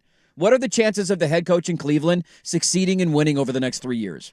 There's nothing about Cleveland that makes me tell you confidently. Exactly my point. And so I'm not going to, you can pay me an extra couple million, that's fine. But if I'm an up-and-coming... Are any of the three going to be successful? I mean... No, I wouldn't gamble on it. The Raiders, the Cardinals, and the Browns are amongst 3 of the 5 worst franchises in the sport. I love how we're still doing the Brady thing in Vegas, too, as if he didn't have a say in hiring Pete Carroll last year. I'm they got Brady running the ship now. He's got his football expert. Like, he just did... He was a part of it last year. Well, that's why I jokingly threw it out of, but I thought he was there. I thought this was going to change everything. It clearly has changed nothing. No, they're still the Raiders. Their owner is just cheap, and he's just getting in any money he can so he doesn't have to pay out of his, bull cuts pockets. and PF Changs, baby. That's all that guy needs. The Cardinals, I mean, my God. The Cardinals for my entire life, except 3 seasons, have been so irrelevant. Yes, they have. And the Browns, since they restarted the franchise in '99, just a outside of dumpster 1 fire. year with Baker Mayfield and Kevin Stefanski winning a playoff game, and then they ran him out of town, and now they're back to being the Browns, man. Disaster zone. So I'm not surprised. I would be shocked at this point. I think the agents for coaches are much more adept, and if you want to go interview at this, here's all the questions. It's as much those coaches interviewing the GM and the ownership and sure, or just getting experience interviewing for a job like that, knowing when maybe the opportunity might come down the road. These are the things you need to find out if you take that interview, and understanding, this is how you find out how much truly voice you have in terms of putting the roster together. How does the relationship work? Do you have direct access to the owner? Is everything funneled through the GM? All of that. You had this last year in Jacksonville, man. Liam Cohen wanted to stay the offensive coordinator at Tampa. He didn't want the Jacksonville job because they wouldn't fire Trent Baalke. And then he went back and said, what? He said, all right, fine, I'll take the job, but you got to fire his ass. And the Jags, thankfully, did the right thing, and they fired him, and Liam Cohen ended up having a great first year. Yeah, so the intel is that Jim Schwartz is the lead favorite to be the Browns head coach. 29-51 is his overall coaching record. You know who the second candidate is? It's the Rams passing game coordinator, but there's Nate Scheelhaas. I don't know how to Scheelhaas. say his last name. He's the Rams passing game coordinator. Yeah. Don't know if I'd be jacked if my team hired a passing game coordinator. He's within a fart's distance of McVay, though, so he's got that McVay smell on him. How'd Brandon Staley work out? He did yoga before the game. Oh, yeah. Went for those fourth downs, baby. We're a little against it. 7:32 Dirt and Sprague. We're back with more, but first, Swag with a sports update. Now, from the George McCoy and Warren Allen Sports Desk, a Sports Center update on the Fan Sports Network, 105.1 FM and 1080 AM. First on the Fan, the Arctic air on the East Coast affecting the Trailblazers' shooting touch. They started the game 4 of 21 in the first quarter, fell behind the Celtics 32-11, and never caught up, losing 102-94. Portland right back at it tonight in D.C. to face the Wizards, 4 o'clock on KUMP Xfinity Channel 1016. Blazers 7.5-point favorites. Also on Monday, Donovan Clingan and Jan Hansen named to the pool of players for NBA All-Star Weekend's Rising Stars Challenge. Clingan will represent the sophomore team, while Young will be a part of the G League prospects. 2 days before a scheduled preliminary injunction hearing was to commence in North Carolina, Duke and former quarterback Darian Mensah announcing they've settled their issue over the NIL contract, and that will allow Mensah to transfer to Miami and play for the Hurricanes in 2026. More sports scores and stories in 30 minutes. Jason Swigard from the George McCoy and Warren Allen Sports Desk. Hurt missing work, insurance companies acting like jerks. Don't call your mom. Call George McCoy at warrenallen.com. The home of the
AM. Well, we've got a butthurt coach calling out another program for portal stealing. Will anything actually happen? No. We've already given up before it even No. starts. He's even got evidence, too. He does. I have a smoking gun right here. Yeah, well, No, do smoking guns matter anymore? I don't think they do, man. I don't think that they do. I feel for him, and also I just despise him as a coach, a little bit as a person. I just, shut up. You could be the king of the sport, and you just chose to sit on your arrogance. But okay, cry about it, you Nancy.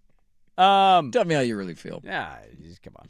I've also been told I look like him, so it's I don't know. I know I'm ugly, but damn. God, Yeah.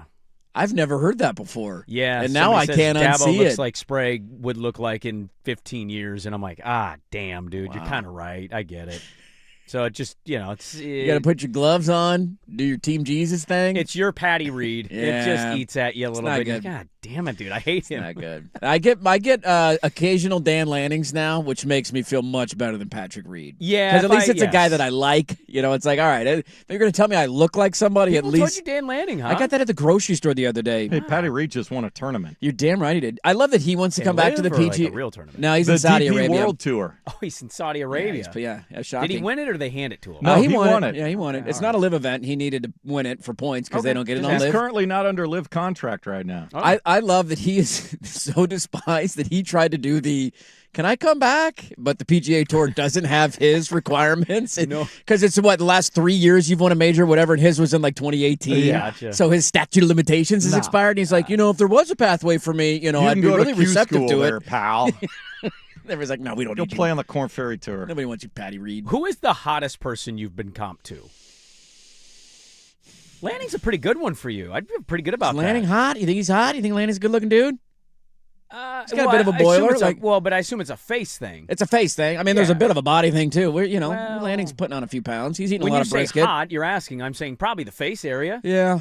Not a lot, to be honest with you. No, I don't get it a lot either. I don't. Not a lot. No. Swag? No. You probably get told your brother. No George Clooney's over the years. Yeah. No. Hey, you look like Brad Pitt. Thank you. Do you think your brother's a little better good looking, more good looking than you? Yeah. He's in better shape than I am, so Yeah. he's taller. That's part of it. Yeah.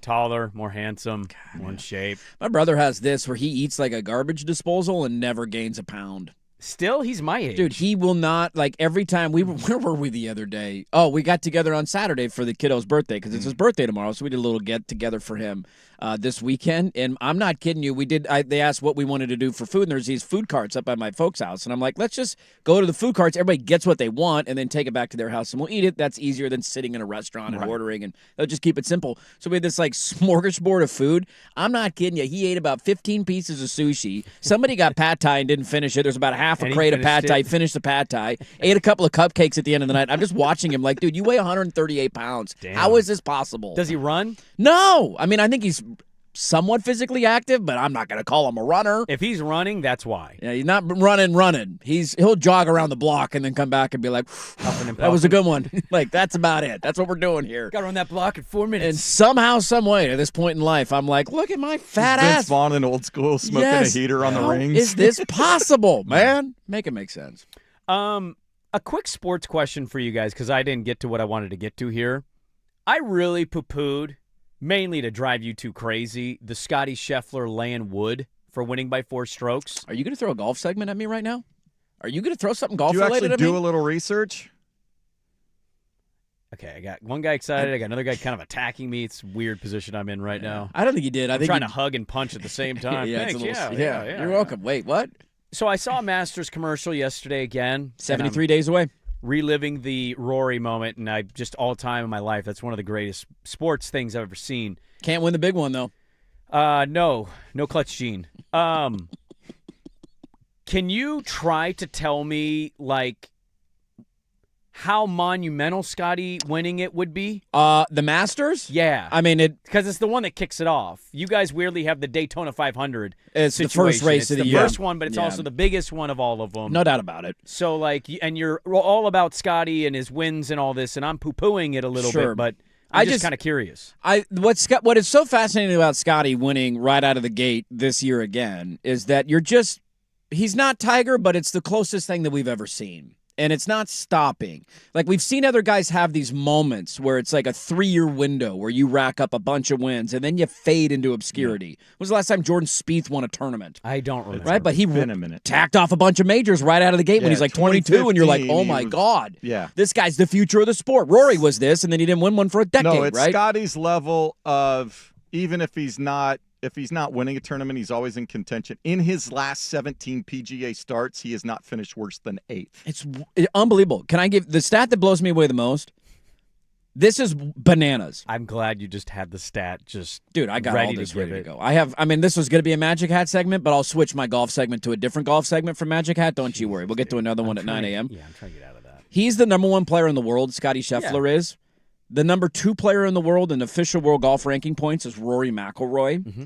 The gap between Scotty Scheffler and Rory McIlroy from number 1 to number 2 is the same as the gap of Rory McIlroy at number 2 to the 677th player in the world, a man by the name of, I'm gonna give it a shot. Oh, damn it.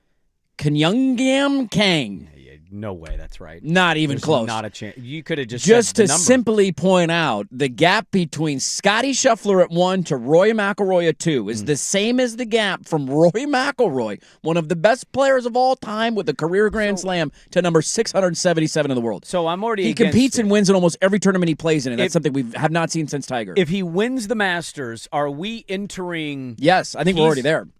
I don't want to say this name because it does get thrown way too loosely, but are we entering double-digit major championships in his career territory where he might flirt with a number we couldn't believe? Yes. Yes. Okay. Yeah. Because how many would that be if he won the Masters? That would be 5, I believe, right? 5? He had 2 Masters, won the PGA. He won 2 of them last year. Does he have 5 I think now? I think he's at 4, but let me double check. So it'd get him halfway to 10. Okay. Yeah. All right. So that's the that's what that means? Yes. Okay. I mean, and it would be another Masters. As long as he doesn't suffer some significant injury, he's entering, between 30 and 40. If He's got 4. He's got 2 Masters, he won the Open, and he won the PGA. So he's got 4. He hasn't won a U.S. Open. That's the big That's one. the last one he needs for the Rory career Exactly. Grand For the Slam. career Grand Slam. If he wins another green jacket, though, you know how many guys have won more than 3? That would give him 3. Arnold Palmer, 5. Tiger, and Jack are the only ones who have okay. won more than 3. There's a handful of guys, Player, Snead, Faldo, Phil, won 3. that have won 3. So you would put him into that conversation. I mean, it just... Does he move the needle for television? Not in the way that No, Tiger not- or well, Jack nobody's gonna do Tiger, but of the tour, Probably or is Rory not. bigger. I think Rory's a bigger Bryson's draw. the biggest. Rory's probably 2, and then Scotty Bryson's 3. bigger than Scotty in From terms of a draw? television draw, yeah, he's sexy and funny in YouTube. Can I give you one more stat? I got another one for you. Sure, I'm and then so we gotta glad go. you brought this up. Oh, We can well. keep going. Blow through the break. Wipe out the commercials. We don't need them. We're talking golf. It was either talk about this or talk about how our siblings are hotter than us. I'm going to connect it to a sport that you love to put it into perspective. Steph Curry, greatest three-point shooter of all time. Agree? Yes. Yeah. His career three-point shooting percentage is 42%. Okay? Yes. All-time great. That's remarkable. Scotty Scheffler, since switching to a mallet putter, remember that was the thing about him. He couldn't putt. And Rory, ironically, was the one that was like, dude, you should try a mallet. He has made 38 starts since switching to the mallet. You know how many of those he's won? 18? 16. That's 42%, which is exactly what Steph Curry's career three-point That's shooting an percentage absurd is. winning percentage. He's won 16 of his last 38 starts. I love watching you guys talk golf. You're just such dweebs. God, dude, I love it. guys are Brooks such is back, dude. They're nerds. blowing out coverage on ESPN I Thursday, know. Friday They're to show really the opening pumping round it. of the Yeah, Farmers, they're man. really pumping Golf it. is having a moment. The guys want to come back. though? We're in the sun, baby. Come on over. The water's warm. Reunification. I didn't get to what I wanted to get to there. We'll get to Dabo in the third hour of the program. We got other football dealings to talk about as well. What I wanted to get to, I'll tell you next on 105.1 The Fan. It's time for Who's Stinking It Up? Do not go in there. A sports lowlight, ripped from the headlines. We couldn't do diddly poo. Brought to you by Three Mountains Home Services. Schedule your appointment online at threemountainshomservices.com. Green. Grant. Yes! And a foul! That's Hornets basketball.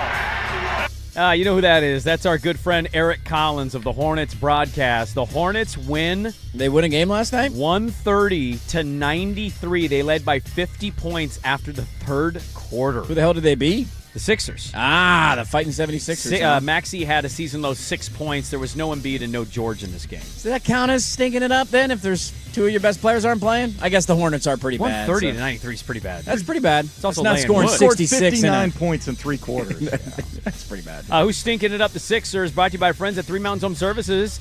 They're back with an amazing offer. Buy an AC and get the furnace absolutely free, but only for a limited time. Year-round comfort starts now. Visit ThreeMountainsHomeservices.com today.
All right, I'm going to let you choose an adventure here because I have 2 things left before we get to the 3rd and 4th hour of the program. What do you got? By the way, it's a Millsack Tuesday, 503-864-6326.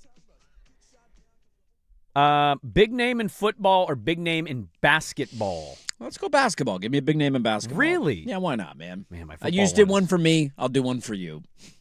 You got to keep each other happy, you know? Yeah, I did. A couple of reach-around segments here. Dude, people are going to school right now. Just giving you like a pat on the back. Both of the stories are actually exceptional, so it didn't matter to me which one you chose.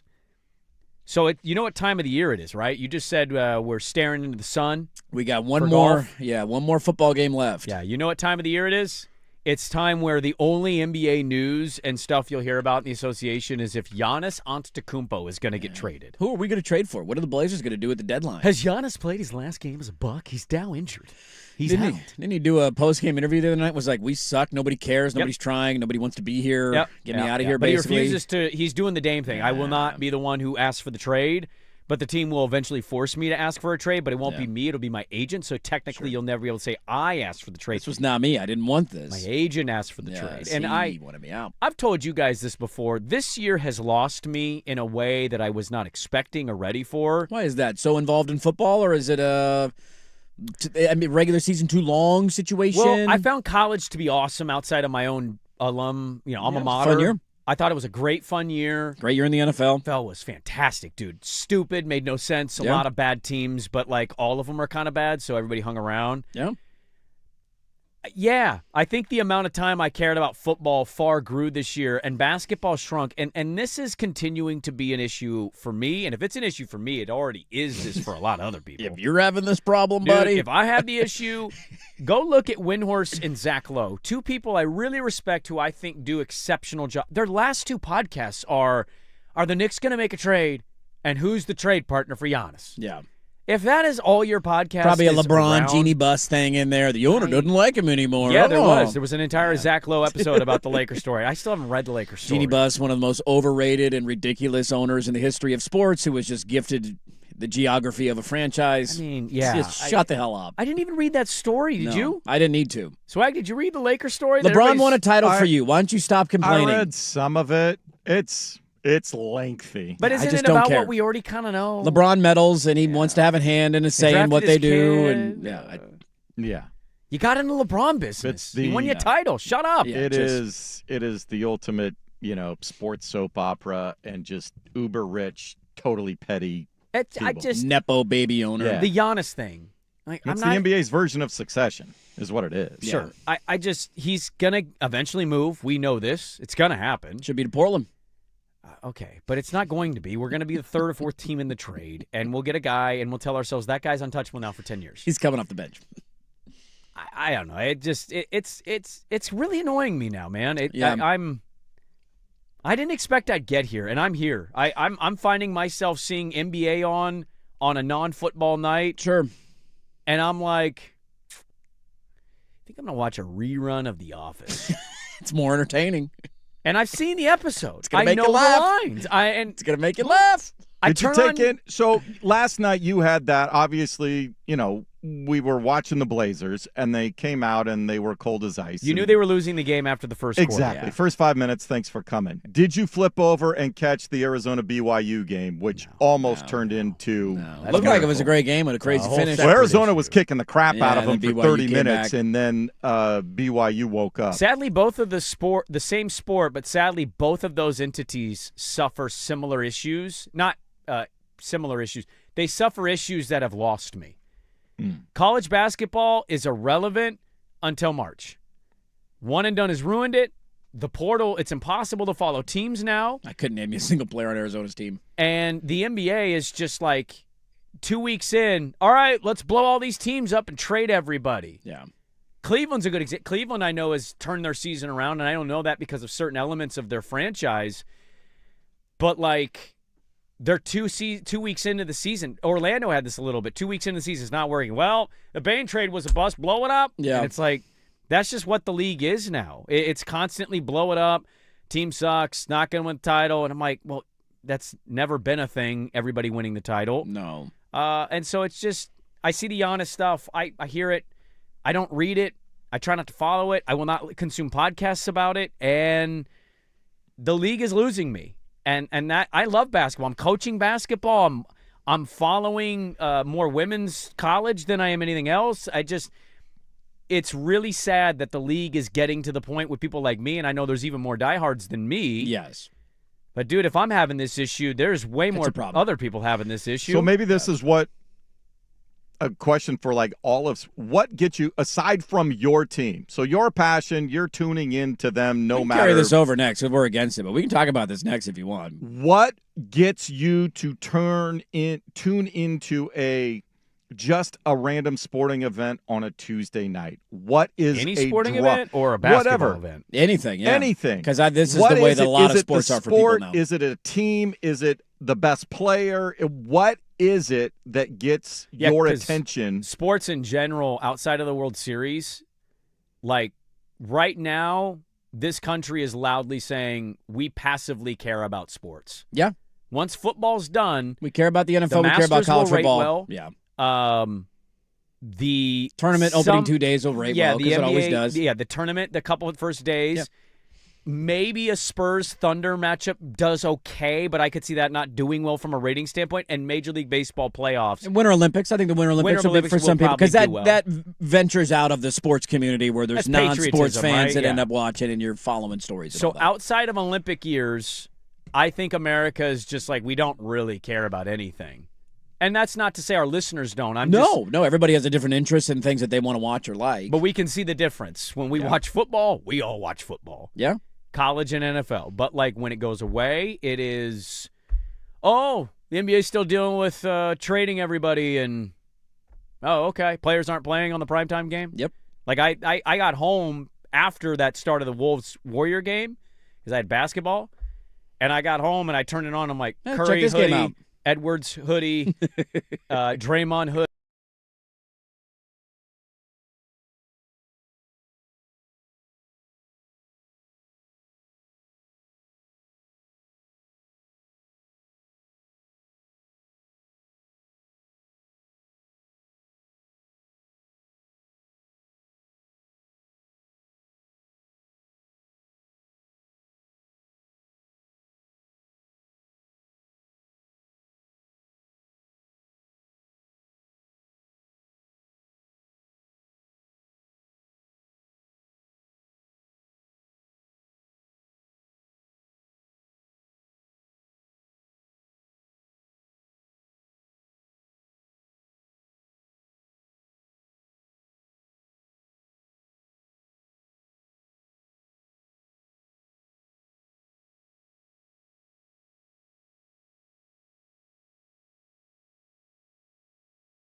station.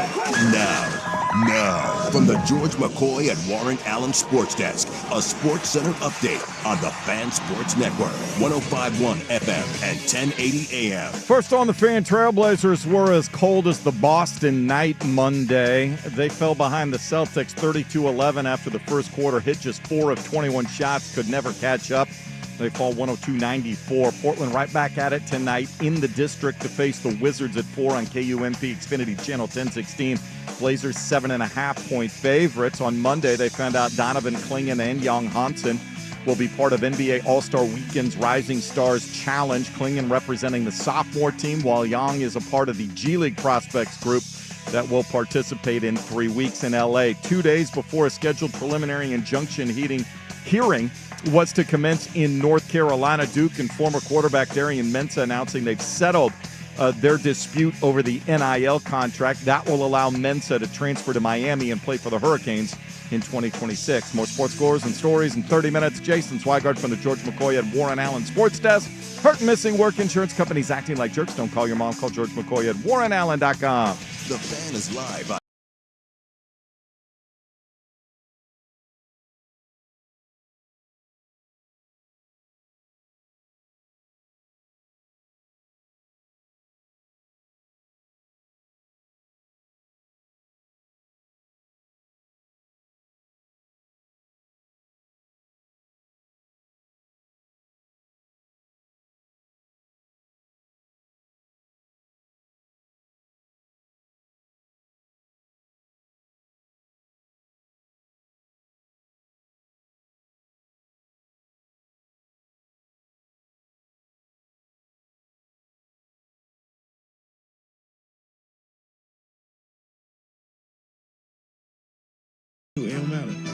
Hey, welcome back in. Hour number 3. Dirt and Sprague here, Portland Sports Leader, 105.1 FM, The Fan, 1080 AM. The Odyssey app, live on YouTube. Good morning, everybody. Hope your Tuesdays are off to a good start. At this hour in the show, I should say, we'll get to the Dabo Swinney comments on Ole Miss. We got a little Clemson Ole Miss beef brouhaha brewing. And we do. Talk about that, what it means for college football. Also, one program has found their starting quarterback, and so all those are in the news and nuggies for this hour. One other hire that happened that we never really talked about that I'd like to bring up and just gauge where we're at on it. So all that's still to come, some college football stuff in this hour of the show, and the mail sack in the final hour. The sack is filling up. Get your questions in, and we'll get to as many of them as we can at 9:15. Mail sack. 503-864-6326. This idea that you've brought up about not being as engaged in the NBA season as you usually are. Now, this is something that you would expect from me. I've been this way for a long time. I have been of the opinion that the NBA has morphed more into a baseball-like sport, and I don't know how long that's been going on for or when that happened in my life, but I follow and watch the Blazers. Last night, I'm watching Celtics-Blazers. I had the entire game on my television. Outside of that, I'm just not watching a lot of other regular season games, but it has sparked a lot of responses at the fan text line, so you can keep them coming in about where you're at on the sport. I would just tell you where my 2 cents are, because I do think it's a problem for the NBA if they're losing the Brandon Spragues of the world. They're expecting to lose. I'll be there for a big game or a Christmas Day or a playoff run. I'm going to watch all of that stuff. Oh, they've lost, not you, but they've lost the U's on Christmas Day now. Sure, the numbers haven't been clear. great, and Netflix and the NFL has been killing them, and the numbers and ratings were ridiculous for those 2 games. A couple of things for me have led to this. One, I do think my interest in the league as a whole is directly impacted by the success level and rate of my team, if that makes sense. If the Blazers are a top 3 or 4 seed in the Western Conference right now, I am much more in tune with how are the other teams atop the conference playing? And the ones behind Who's you. healthy? Who's hurt? How are they looking? Agree Where are with we that. at in the standings, right? Very fair. Because then you start to eyeball who are we playing in the playoff? Who do you feel good? What matchup do you want? The last time the Blazers were relevant in the NBA was essentially 2019.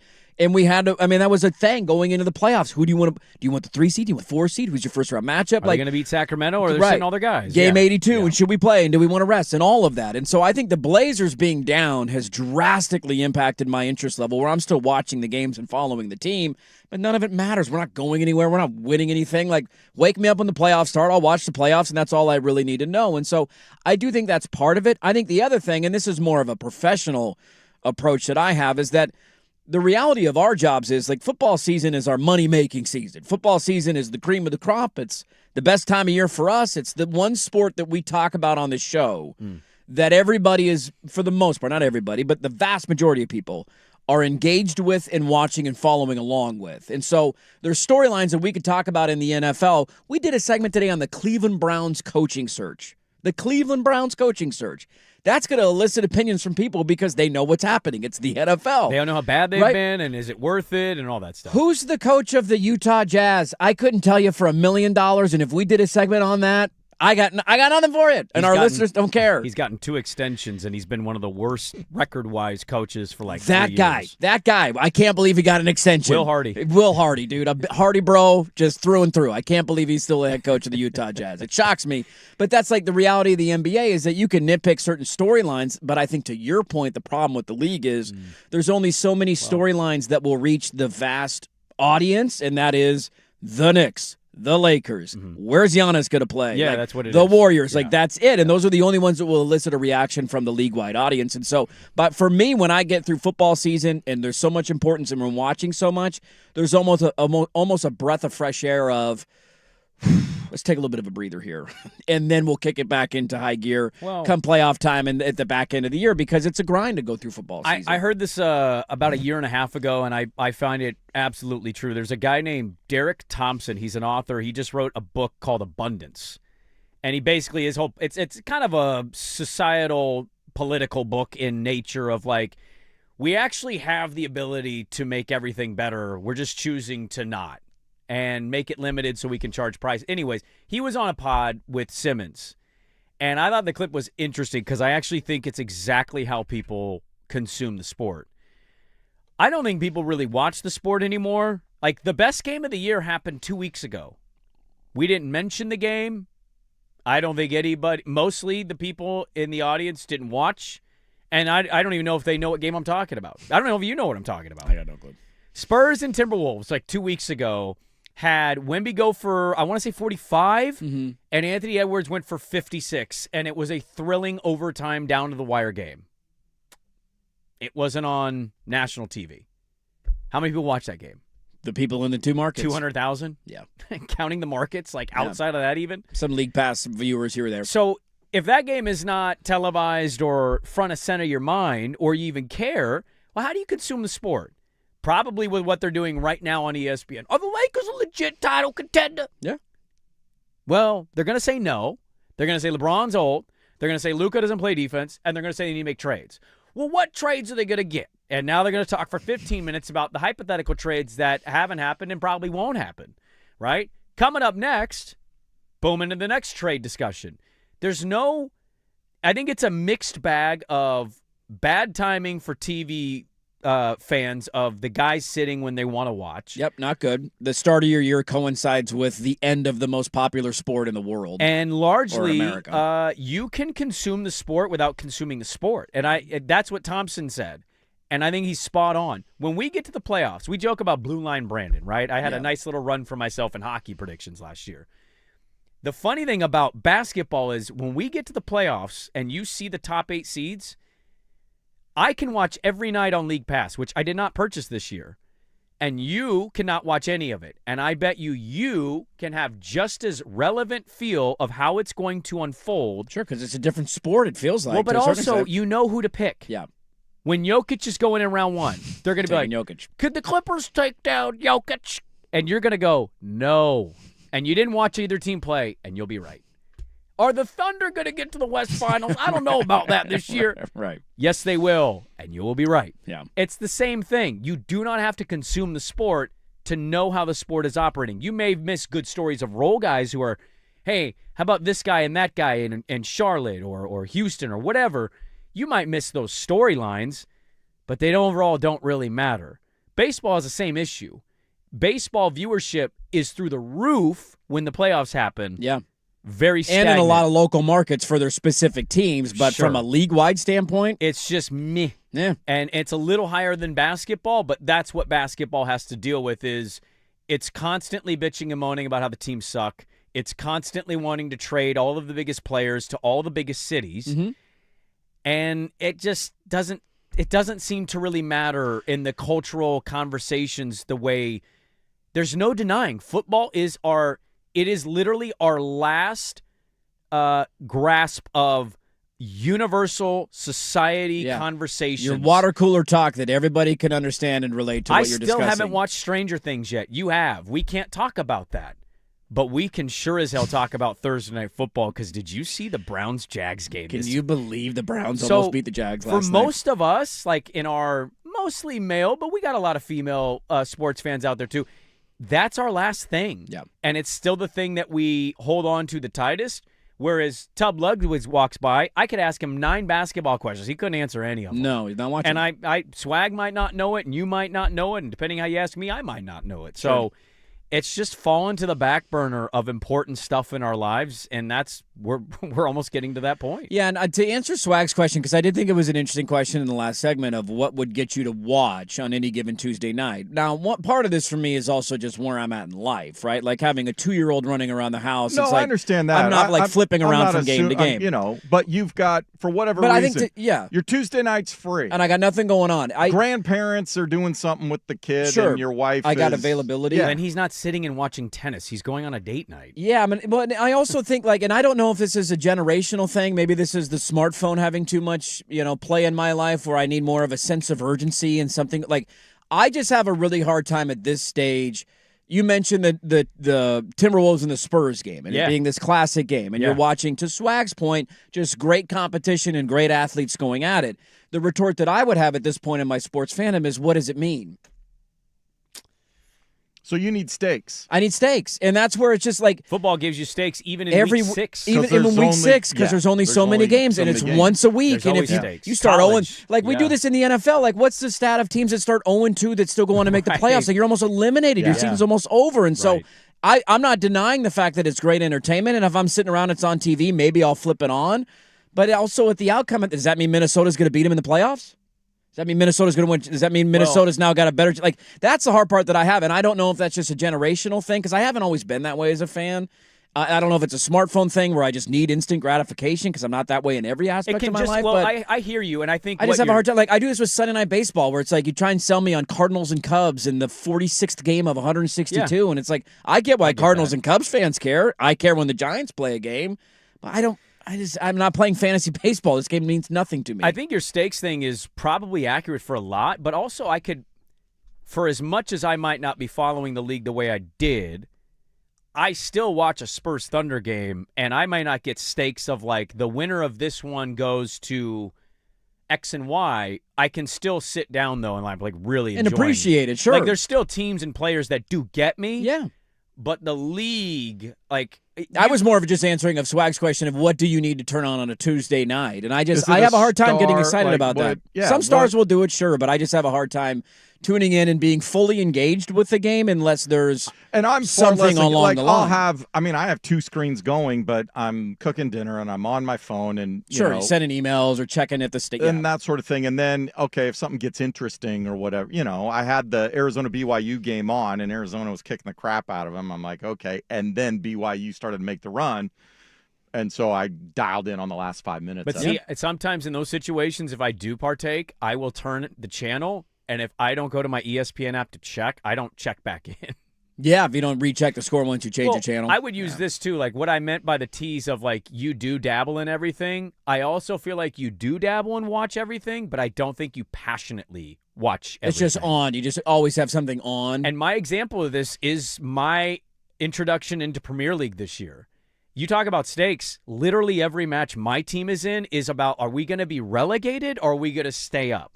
So there is actual stakes every week. Every time you play, even though it's a long-ass season. His team's not even that good this year. He's not really watching them. No, they're a disaster, and they're actually only 1 win ahead now of his team in the table. Right, and we beat him not very long ago. So here come the trees. My point is, like, he does watch everything, but he's not, like, emotionally invested in everything. He'll just watch it just as having it on to have it on. Yeah. And I do that with a lot of sports. Certainly golf is my primary sport of that. Like, you're just doing stuff around the house on the weekend. I'll put some golf on. Pop it on. Just have it on in the background. I'll be like, oh, he's up, huh? Some ESPN Plus early Thursday, Friday morning. I'm going to read a couple thoughts because a lot of them came in there. The trade machine has killed the NBA. Yeah, I'm with you. That's overall what my take is. The trade machine has ruined the league. I don't think it's a debate anymore. If you want to argue with a wall on that, you can, because I won't argue with anybody. The trade machine, in my opinion, has ruined the game of basketball. Okay, I want to read some thoughts, and then we'll get to the Dabo Sweeney college football stuff coming up bottom of the hour. Back after this on The Fan.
All right, welcome back in. I want to read some thoughts of the fan text line. The NBA has lost basketball Sprague. And losing basketball Sprague's not a good thing. Hold on. Can we pause? You're the clientele here, buddy. I did not purchase League Pass this year. Right. And I find a lot of nights where if the Blazers aren't playing, the primetime game, like I jokingly told you the other day, I watched a little bit of the Cavs-Hornets game in my gym just because I'm working out. But yeah, because there's something on. I always do that every time I'm working out. There's something on TV just randomly playing. You do a fun thing when the Blazers play where you go, play the Raptors today. Tell me what I need to know. Yeah. And I'm literally like looking up the Raptors. I don't know anything about the Raptors. Got to learn in I'm real being time. honest with you. I used to be able to answer those questions for you. Yeah. I know who's having good seasons, who's not. I know when The teams general are idea. surging. Yeah, but you don't need to watch every day to That's know the this. point. And we had somebody, I know you're going to read some thoughts here. And Yeah. I want to read one of them. Somebody said, how much do the length of the seasons cause football shorter, more action, baseball, basketball long, makes me a finals-only watcher? And I think that's a massive part of it for me. I really believe I have the answer to this that will never happen that I think would help a great deal. One, we abolish the trade machine. We're just eliminate that from get rid of it. Two, what if they played 2 times a week, 58-game seasons? Then their side of the argument of injury, rest. Now you get guys playing every night. Because they do play hard. Like, I know people don't believe this. They think it's fake, that they soft. They play as hard, if not the hardest I've ever seen basketball players play. Mm-hmm. Okay, go rewatch 80s, 90s. Watch the defense just slack off and jumble in the Guys paint. are running so much now they're popping Achilles left and right. So they'd have more time to rest. You'd get 2 lead-up games, so every game would feel a little bigger because, like, oh, they haven't played in 2 days. Here we go. First round's best of 3. Round 2's best of 5. So now we get short and sweet. You don't get your crap in order, you're out. Then you eliminate the 2 to 3 days off between finals games. Yep. And you give the same odds for all non-playoff teams for the draft. So tanking is eliminated. Would those things work for you? How do I vote for you for commissioner right now? I honest to God, I don't. Because if all of those things change, if all those things happen in the NBA, I would be much more interested. If you gave me 2 games a week to watch, and there's a sense of urgency to a certain extent, it still won't be the same as football, 1 game a week and 17 games. You or can't match 12 that. in the regular season of college. You just can't match it. Yeah. But it would be drastically different for me. Because drastically different. super teams have kind of gone out the window a little bit, but also super teams would not be able to exist the way they ever did before with 58 games. They wouldn't have enough ramp-up time to be super. To gel, come together, Yes. and you got a shorter sample size. And I there. didn't mean to make this a segment about how to fix basketball. I'm all for it. I've though. always been thinking about these things, and I have felt myself this year just feeling much more meh about the NBA in a nutshell. Yeah, somebody said I grew up a huge fan of the NBA, but the NBA sucks now. I couldn't care less. The drop-off from football to any other sport is a Grand Canyon at this point. The NFL owns the calendar year, year-round when you add in the draft. I mean, that is valid. The biggest storyline probably in sports in April will be where a guy's going and who gets drafted. We have a Senior Bowl draft guy on Thursday's show. Kind of excited for it. I've already been reading draft stuff. The foundation of the NBA is terrible. Player development, resting, AAU, media, everything about the NBA has diminished the quality. I used to watch 82 Blazer games, 82 regular season Blazer games a year. I've watched maybe 5 in the last 3 years. Another one, Blazers were dead to me when they decided to keep CJ and GM, bro. Hey, if you want to take those shots, I'll always read those on the fan. Diehard Blazer fan my whole life, but I miss the days of Comcast Channel 737, random Blazer nights, not paying over $100 freaking dollars for Blazer Vision. That's one, and I'll just kind of clump a few texts together here. This is one that I had to take away of last night because I haven't watched a lot of the Peacock stuff because the Blazers have only been on 3 times. So it's not like I'm tuning in every no week. Peacock game outside of ours. Not a single one. Okay. Not a single one. Yeah. The difficulty of it for me is I remember Swag on the show yesterday mentioning Arizona and BYU. Arizona BYU, thank you, playing, and that's a big game. Arizona's undefeated. Let's see how this goes. And I've forgotten as the night went on, as the game went on, but I have the Peacock app open, and so I don't.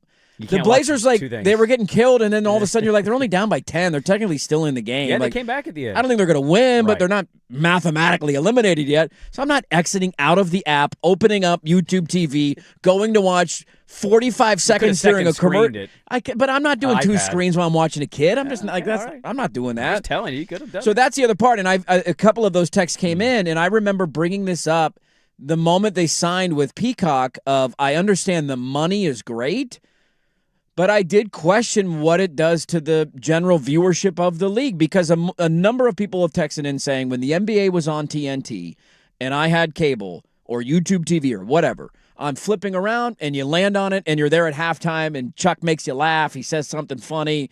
Him and Shaq are racing to the screen, and somebody gets pushed into a Christmas tree. And then you're just sitting around watching TNT, and all of a sudden the second half starts. And now I'm watching an NBA game.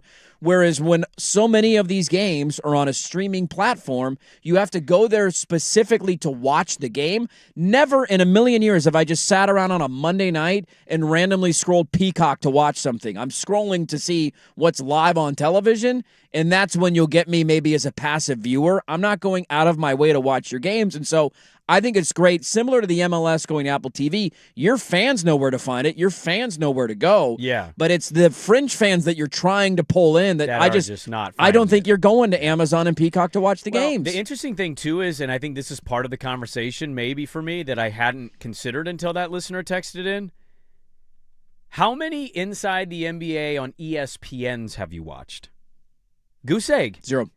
So the last How many one, have they been on? Well, they Because just I know this is a talking point where they haven't been on hardly they at all. Barkley's started pissed. with 3, Okay. and then they went off for a month, like a literal calendar month. We're not on. What was the reason for that? Nobody really knows. They just had their first return one, I want to say, or it was their second one. So apologies if I got that little. I saw the snippets of him feuding with Colin because Colin said that they, were buried at ESPN and nobody knows about him, and then Barkley's taking shots at him for saying I mean, but Barkley and Colin are cool. Yeah. So I'm sure it was meant as a friendly thing, but like he's also not wrong. Weirdly, they are buried on ESPN, and that seems odd to say because right now ESPN's only thing is NFL Live, Stephen A. Smith, and McAfee. And then during college football. You would think Inside the NBA right now is just as important as any of those other entities, and yet I don't think anybody knows the schedule for it. And their last one, somebody calculated it. It was exactly the fear of them going to ESPN. Commercials. It was 28 minutes long. It was a Nito stat of the night, a little Minneapolis, this is awful, this is terrible, and then like a little bit of the game, over. And that was always so you've the lost fear. what made the show magic, Used to be which an was just hour-long letting show. them go, and it was Yep, chaos into the night. It's exactly what people feared it would become, and that was their last episode. So that might also be it for me. I have been critical of that show in the sense of I'm entertained, I laugh, but when they talk about basketball, you could tell they're guys that don't really watch the league. They're watching the games that they broadcast. That they're there in the studio watching that. And that was only my criticism of them but yeah, man, maybe that's ruined it a little bit for me. Is like they're not really in my life anymore, even though because the you show would just still flip around, exists. and I know some of their games are obviously still on ESPN, so it's not every game or every night for the league. But a lot of your primetime games are now on a streaming platform, and I'm just not. Unless Blazers my have- team's playing, I'm not opening up the streaming platform to watch your games. The Blazers have played 46 games, right? Yeah. Or 47? 47? 23 and 24 now. Yeah, 47, I believe. Okay. 47. Over I halfway. think they've had 5 shows. Just. That's more than half your season. 5 episodes? Yeah. It used to be on once a week, and then even Tuesdays. I didn't mind the panel on Tuesdays. They'd still give me Shaq with that group once in a while, Kenny. Yeah, you get Candace So Parker you get in one there. To You two get of those a week, and now we get that show 5 times in half the season. Yeah. Somebody texted, let me read one more here. Somebody said you guys are turning into a sports show hosted by 2 guys who don't like sports, and I don't want that to be the No, it's takeaway of the not segment. accurate.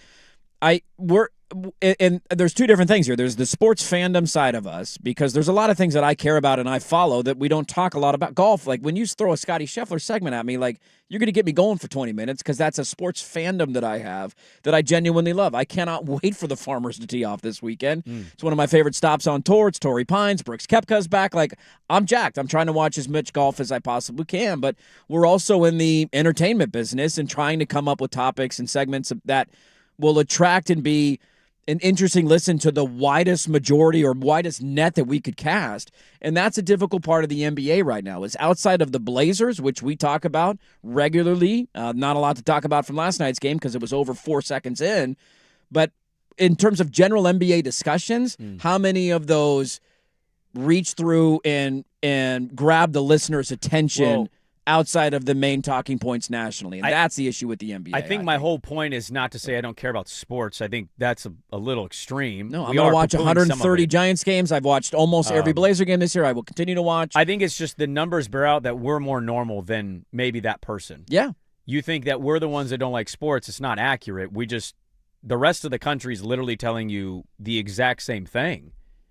They They don't they're gonna get more viewers for the draft than every other NBA playoff series. It's not even close. Maybe sans the finals. It'll blow it out of the water. And that's just 22-year-old, 24-year-olds being selected and putting a hat on while they're in a suit. My team losing by 40 points in a national semifinal game got north of 20 million viewers. It's the last time the NBA had a 20 million viewer game. If we only talked about the NBA and said draft or trade conversations, would you say the same opinion of you guys sound like guys who don't like the sport? Right. That's literally what all the lead podcasts are about. Yeah.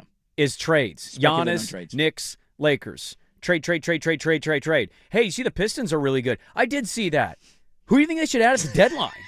And that's the smartest, best people covering the sport that I respect a great deal. Who can talk about the actual X's Do they not like the sport? Right. I just think that's the unfortunate nature of that beast. Speaking of which, who should we get at the deadline? Do you think we'll make a trade? God, I hope so. They're not in the Cronin era. They're not traditionally. No. Other than selling, there's nothing really there. So, but Richmond pointed this out of should you try to jump in as a fourth team if there is a Giannis move? I want to go so all in it hurts, man. I'm still waiting to be hurt. Hurt me, Joe. Hurt me. Let's talk some college football next. First, your Swag with Sports Center. Now, from the George McCoy and Warren Allen Sports Desk, a Sports Center update on the Fan Sports Network, 105.1 FM and 1080 AM. First on the Fan, Trailblazers hope to heat up the shooting touch in Washington tonight. They'll take on the Wizards, 4 o'clock on KUNP Xfinity Channel 1016. They're 7.5-point favorites. They were quite chilly in Boston. Just 4 of 21 in the first quarter, fell behind 32-11 on their way to a 102-94 loss. On Monday, Donovan Clingan, Young Hansen named to the NBA All-Star Weekend Rising Stars Challenge pool of players. Clingan will represent the sophomore team. Young will be part of the G League Prospects group, and they'll participate in L.A. in 3 weeks. 2 days before a scheduled preliminary injunction hearing was to commence in a North Carolina courtroom, Duke and former quarterback Darian Mensah announcing they have settled their contract dispute over his NIL deal. That will allow Mensah to transfer to Miami and play for the Hurricanes in 2026. More sports scores and stories in 30 minutes. Jason Swigart from the George McCoy at Warren Allen Sports Desk. Hurt missing work. Insurance companies acting like jerks. Don't call your mom. Call George McCoy at warrenallen.com. The home of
1080 AM.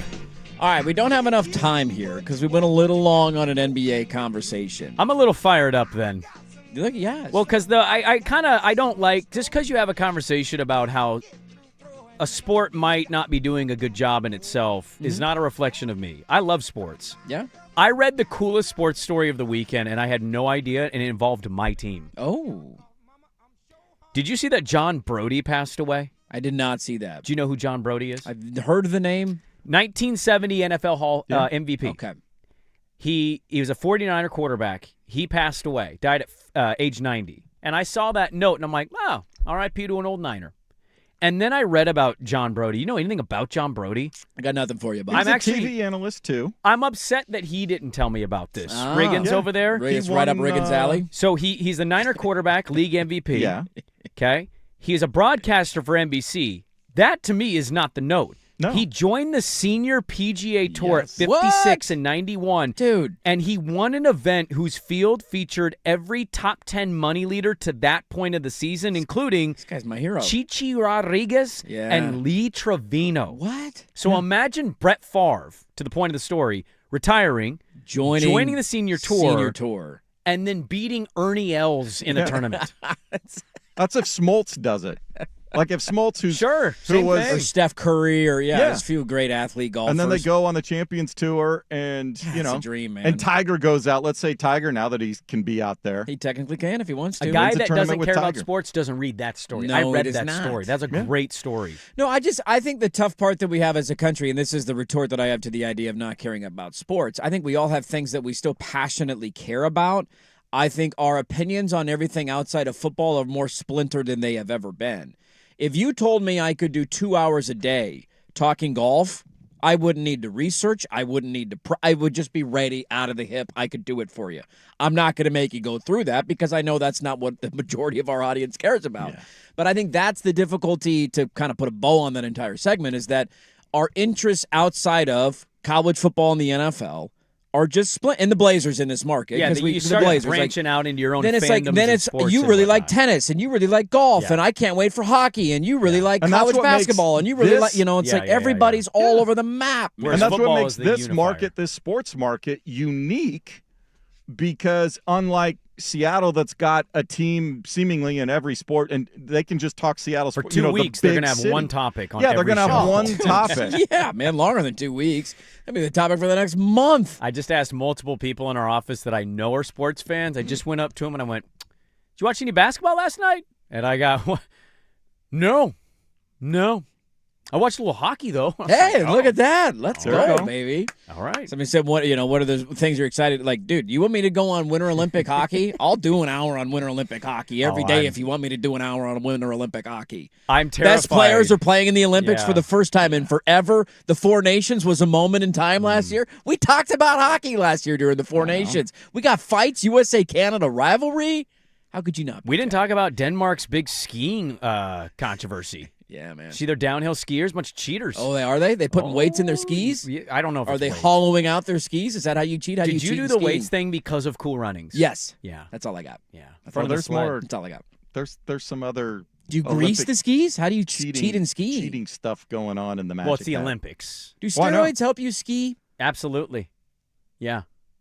Downhill, absolutely. You ever seen their legs? I mean, I know they got strong legs. You need real strong legs. Does to it do make that you too? sport. Doesn't it? Does being? Do you want to be heavier or skinnier as a downhill skier? Heavier. You want to be heavier because you Yeah. want to go Yeah. fast. You want Okay. gravity. All right, I guess that working. makes sense. Christmas Slalom, party? not so much. Slalom, you got to be. Slalom, you got to Dude, be yeah. my nimble. knees buckle gotta swivel. watching. So do slalom. steroids help you with the slalom? No. No. just No. downhill. Just downhill. Cool Runnings was our team movie at our Christmas party. How is it not? It's an all-time classic. A lot of the girls hadn't seen it. What? And then a couple of them busted out the phone. I'm like, put the phones away. It's a good, it's a Yes. good part. Come on, man.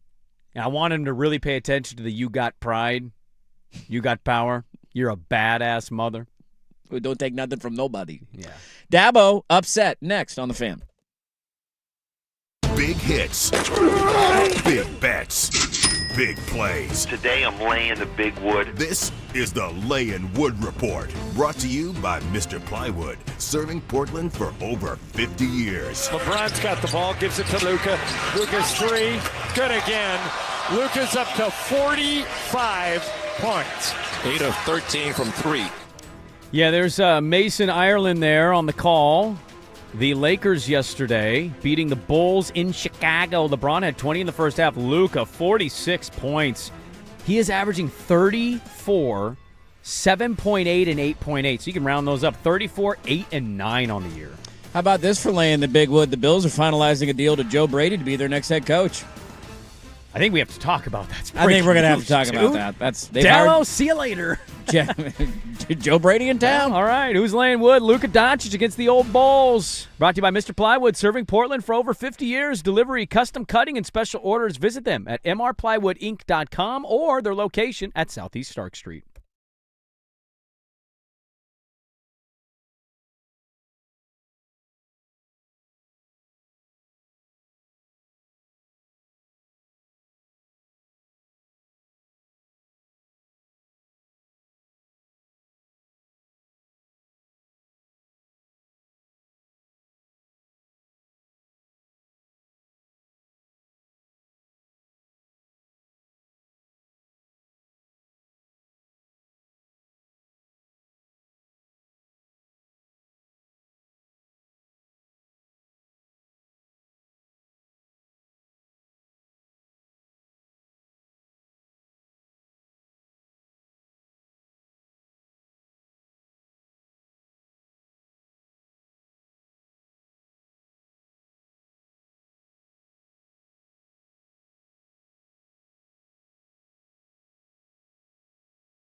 AM.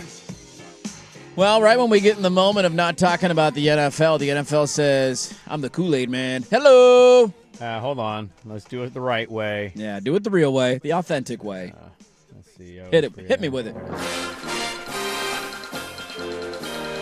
One of the coaching vacancies has been filled, and it was a guy who was a primary candidate and then felt like wasn't a candidate, and now is the next head coach. Wow. Joe Brady is the next head coach of the Buffalo Bills. He's 36. Super young, dude. He was so young when they won the title at LSU because that was, I think he was 32 or 31. That was 2019. He might have been younger than that. Wasn't it 2019 that they won the title? Sure. Okay. I'm just trying to do math in my head. If you tell me he was 36. It's only 30, 29, 30 years 30. old. Yeah, just remarkably young offensive mind. And then he went to Carolina with Rule. Yes, he did. That fizzled quick. It did not go well. Lands in Buffalo. He's the replacement for Ken Dorsey. Remember, they had Ken Dorsey as their OC after Dayball left. Things did not go well for Dorsey. He was slamming stuff down up in the coordinator booth. And they fired him. Joe Brady took over, and he's done a phenomenal job with their offense. Having Josh Allen to work with is nice. You know who he'll still have to work with? Josh Allen. Yep. And one of the vacancies is now off the board. One of the younger head coaches soon to be in the entire NFL. Joe Brady, come on down to the Buffalo Bills. There is the whole, how we feel about the thought. I'm curious, Buffalo. I would assume people in Buffalo are fine with this. I would assume so. Because at the end of the day, you have to sink or swim with Josh Allen, right? That's your franchise quarterback. Josh Allen had a huge say in this hire. According to all the reports, he was one of the big voices in the room for the franchise. He was in all the interviews at some point. He obviously loves working with this dude. Yep. Remember, we ran the numbers after they did fire Dorsey, and their running game and their offense got better. It did. It gave more balance, and that's why their offense, because not everything was on Josh week in and week out offensively. They need to rework some of the roster, and I read a really interesting piece about how Bean was refusing to go in. And I'd forgotten this happened, but there was a note about McDermott citing how nice it was for Jacksonville to add Jacoby Myers to their team and how big of a difference that was. He's not wrong. Because they didn't do that for him. They didn't go get another weapon. They made a couple swings that weren't close, and then they signed Brandon Cooks off of free agency, so off the waiver wire. So their wide receiver acquisitions have been a bit of a failed draft pick, maybe too strong of a word, a disappointing draft pick in Keon Coleman, and then going and getting Brandon Cooks. Yeah, so we'll see. I mean, I don't know if there was one way you had to lean in Buffalo versus, defensive guy versus offensive guy. McDermott's crew, they ran the numbers of coaches through the NFL in most recent playoff runs whose defenses have fallen statistically, gotten worse in the postseason. He was one of them. Yeah. And so it wasn't that he wasn't a good defensive mind or coach. It was just, obviously, they had reached the maximum level for what they wanted from him. They didn't think he could take him any higher. And I think a lot of this is Josh Allen. And it's interesting because he doesn't get – we talk about the blame, no blame thing, right? Mm-hmm. He escapes it in ways other guys don't. This is his hire. I know Brandon Beane and the organization made it. Yeah. I'm looking at Josh Allen. You got your guy. This is your dude. This is your dude. And now we get to see if young Joe Brady's ready to lead an entire team. The GM, Josh Allen, we can now grade him as a quarterback and a GM based on his performance on this hire.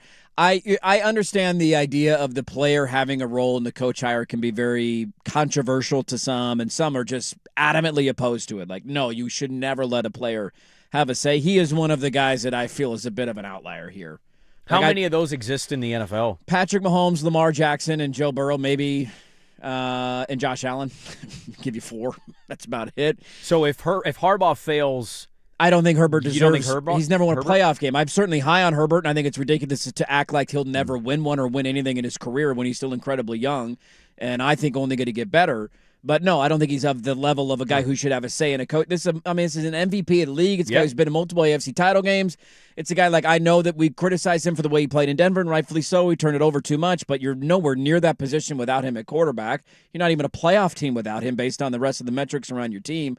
So he can be Superman for you. Yeah, man, keeping that guy happy is one thing. When it comes to making personnel decisions in terms of paying guys or not paying guys, I think that's a more slippery slope. I trust Josh Allen, and this is a guy he's worked with, and their offense has not been the problem. Their defense has been the problem. So the biggest thing that they're going to have to figure out, and this was going to go either way, if they hired a defensive-minded coach, which I would have been okay with because, again, that's been their issue, you were going to have to go find a Joe Brady. Maybe he stays on, maybe he doesn't. I don't know what his future would have looked like. Then you got to go find the right OC. Now, the biggest thing for Joe Brady, they got 2 things they got to accomplish this offseason.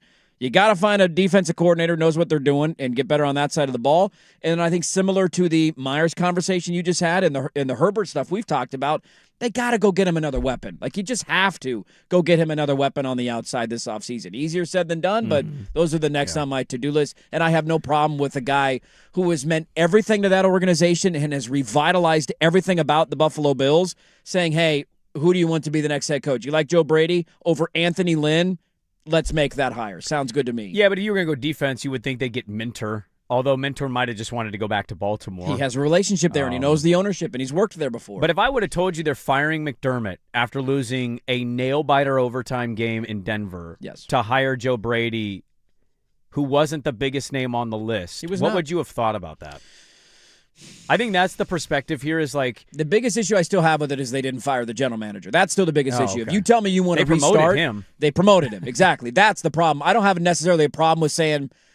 We keep butting against the wall and we can't kick it down. Maybe it's time to have some new vision and new, leadership in this locker room. I'm fine with that, but the idea of keeping the GM is laughable. The under-talked about thing from the Pagula fallout of Coleman is that Bean had to come out and nobody paid attention to it. He had to follow up and say, no, I made that pick. Yeah.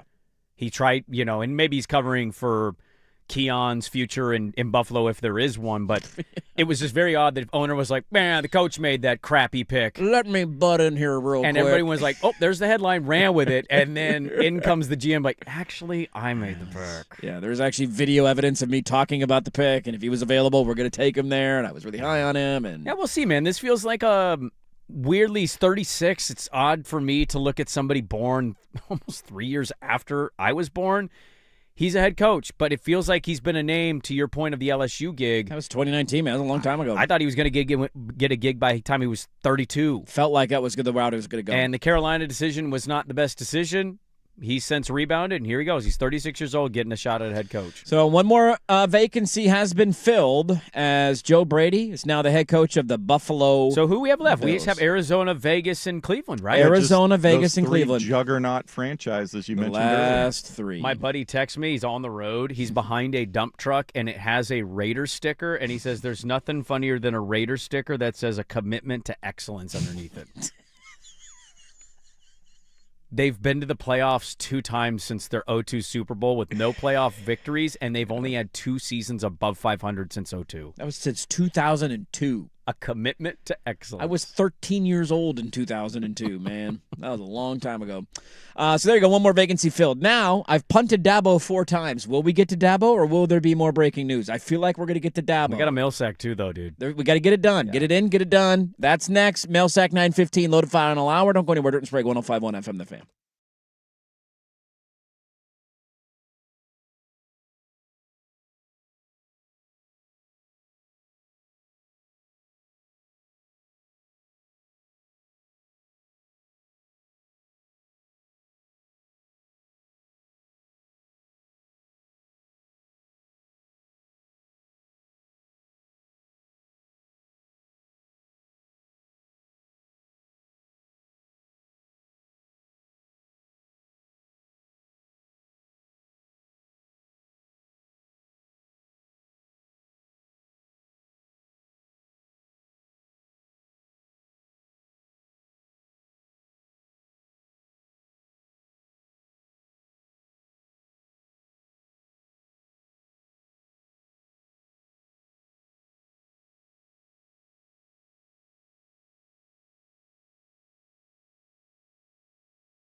station.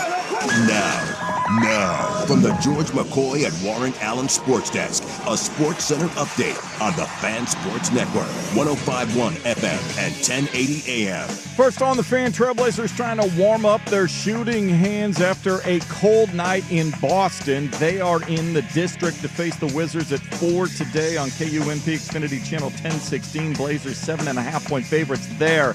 They got rolled by the Celtics, falling behind 32-11 in the first quarter, on their way to a 102-94 loss Monday night. They also found out Donovan Clingan and Jan Hansen will be part of NBA All-Star Weekend in the Rising Stars Challenge. Clingan representing the sophomore team, while Young will be part of the G League prospects that will participate in 3 weeks. Breaking news this morning from ESPN's Adam Schefter, who reports the Bills will promote offensive coordinator Joe Brady to the head coaching position and give him a 5-year deal. Meanwhile, 3 teams are left to find a coach for 2026. Reports out of Cleveland indicate current defensive coordinator Jim Short's moving closer to getting the gig, while the Raiders completed second interviews with Broncos quarterbacks coach Davis Webb as well. More sports scores and stories in 30 minutes. Jason Swigard from the George McCoy at Warren Allen Sports Desk. Hurt missing work. Insurance companies acting like jerks. Don't call your mom. Call George McCoy at warrenallen.com. The home of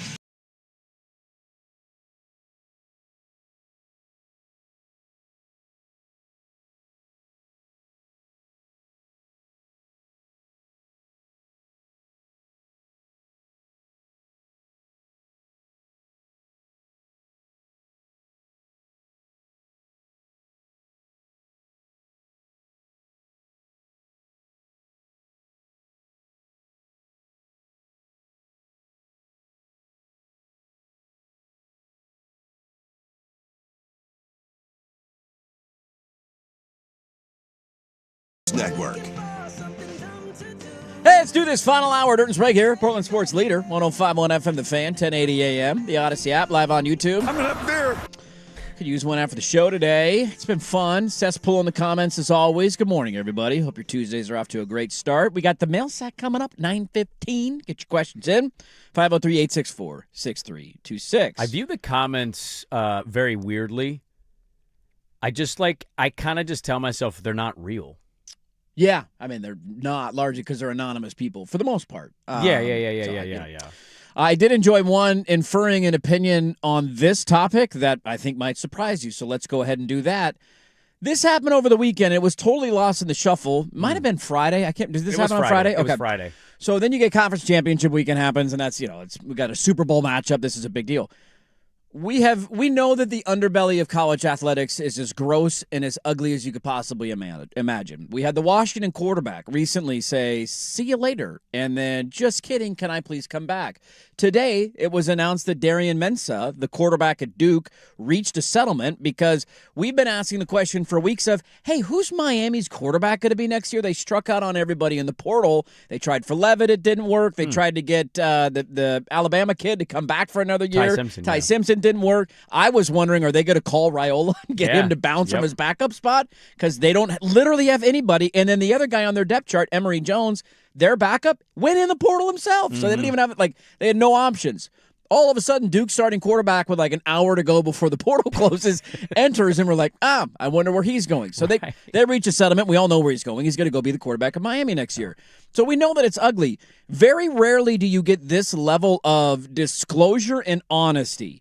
And so this comes to you from Dabo Swinney, who I know everybody has an opinion on. Some may like him. The majority of people hate him. Do you like him? I loved this, which, again, is going to fly in the face of something somebody inferred about an opinion that I have. I loved this. I thought this was phenomenal, and I hope that we get more of it. Because the reality of college football is that everybody's doing this. We all like to think that our program's not doing it. Well, that program's doing it. They're tampering, and every program is tampering and doing this. So the backstory is, and Dabo will explain it in detail here in a second, there's a kid from Cal who was the freshman, one of the freshman All-Americans. He was a defensive lineman or a linebacker, had a great season. Commits to Dabo in the portal, and then all hell broke loose, and here's Dabo Swinney on that hell. There's tampering, and then there's blatant tampering. Tampering 101 is when you're talking to kids who aren't in the portal. Tampering 201 is when you've already negotiated the deal with the kids not in the portal. Tampering 301 is when you got a kid who's gone in the portal, signed somewhere, moved there, gone to classes, and you're texting them while they're in class. That's like a whole nother level of tampering.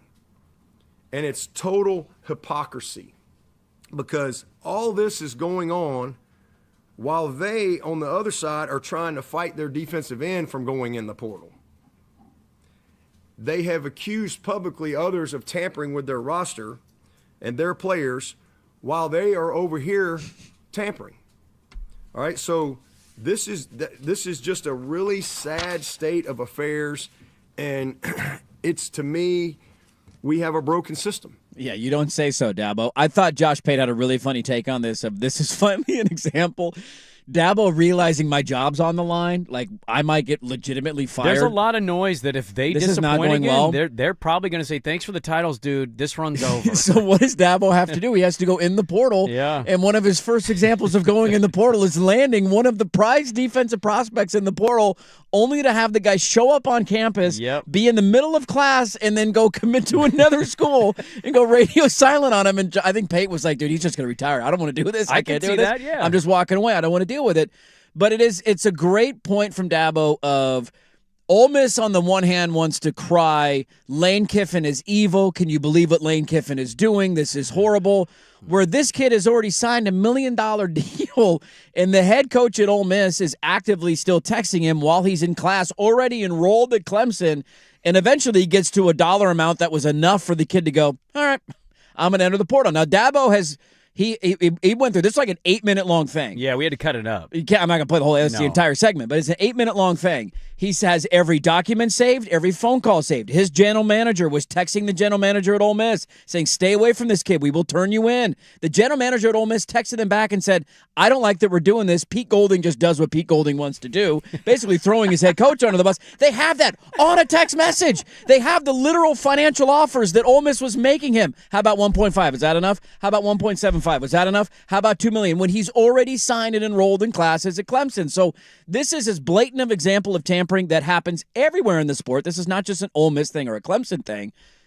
But will anything actually come of it is the billion-dollar question. Is one school going to sue another school? We've already had that. Wisconsin, Miami. Now, I don't know if they sued the school. I think they sued the player. They sued the player. I don't know if they sued the school, but you might be right on that. I thought Miami was included in that, but if I'm wrong, then I'll correct the record. I mean, we're already pretty close to it.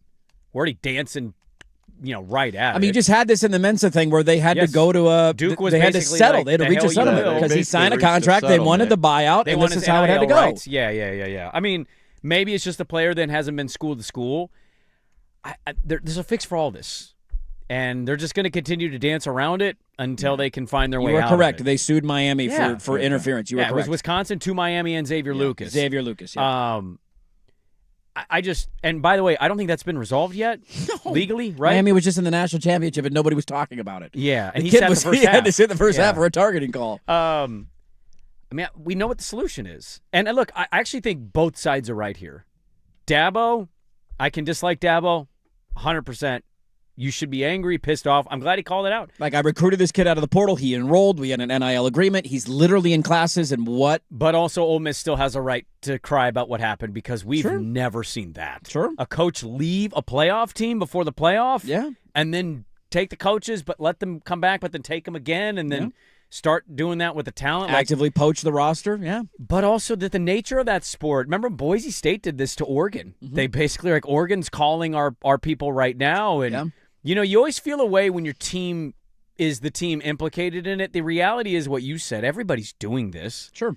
On the one hand, Washington was pissed that DeMond Williams went in the portal the way that he did because teams were tampering with their quarterback. But what was Jed Fish doing? On the other hand, they were calling Jaden Lamar and telling him in the middle of a playoff run, go in the portal and come to Washington. And I said on the air, he's going to go to Washington. Where did he go? Yeah.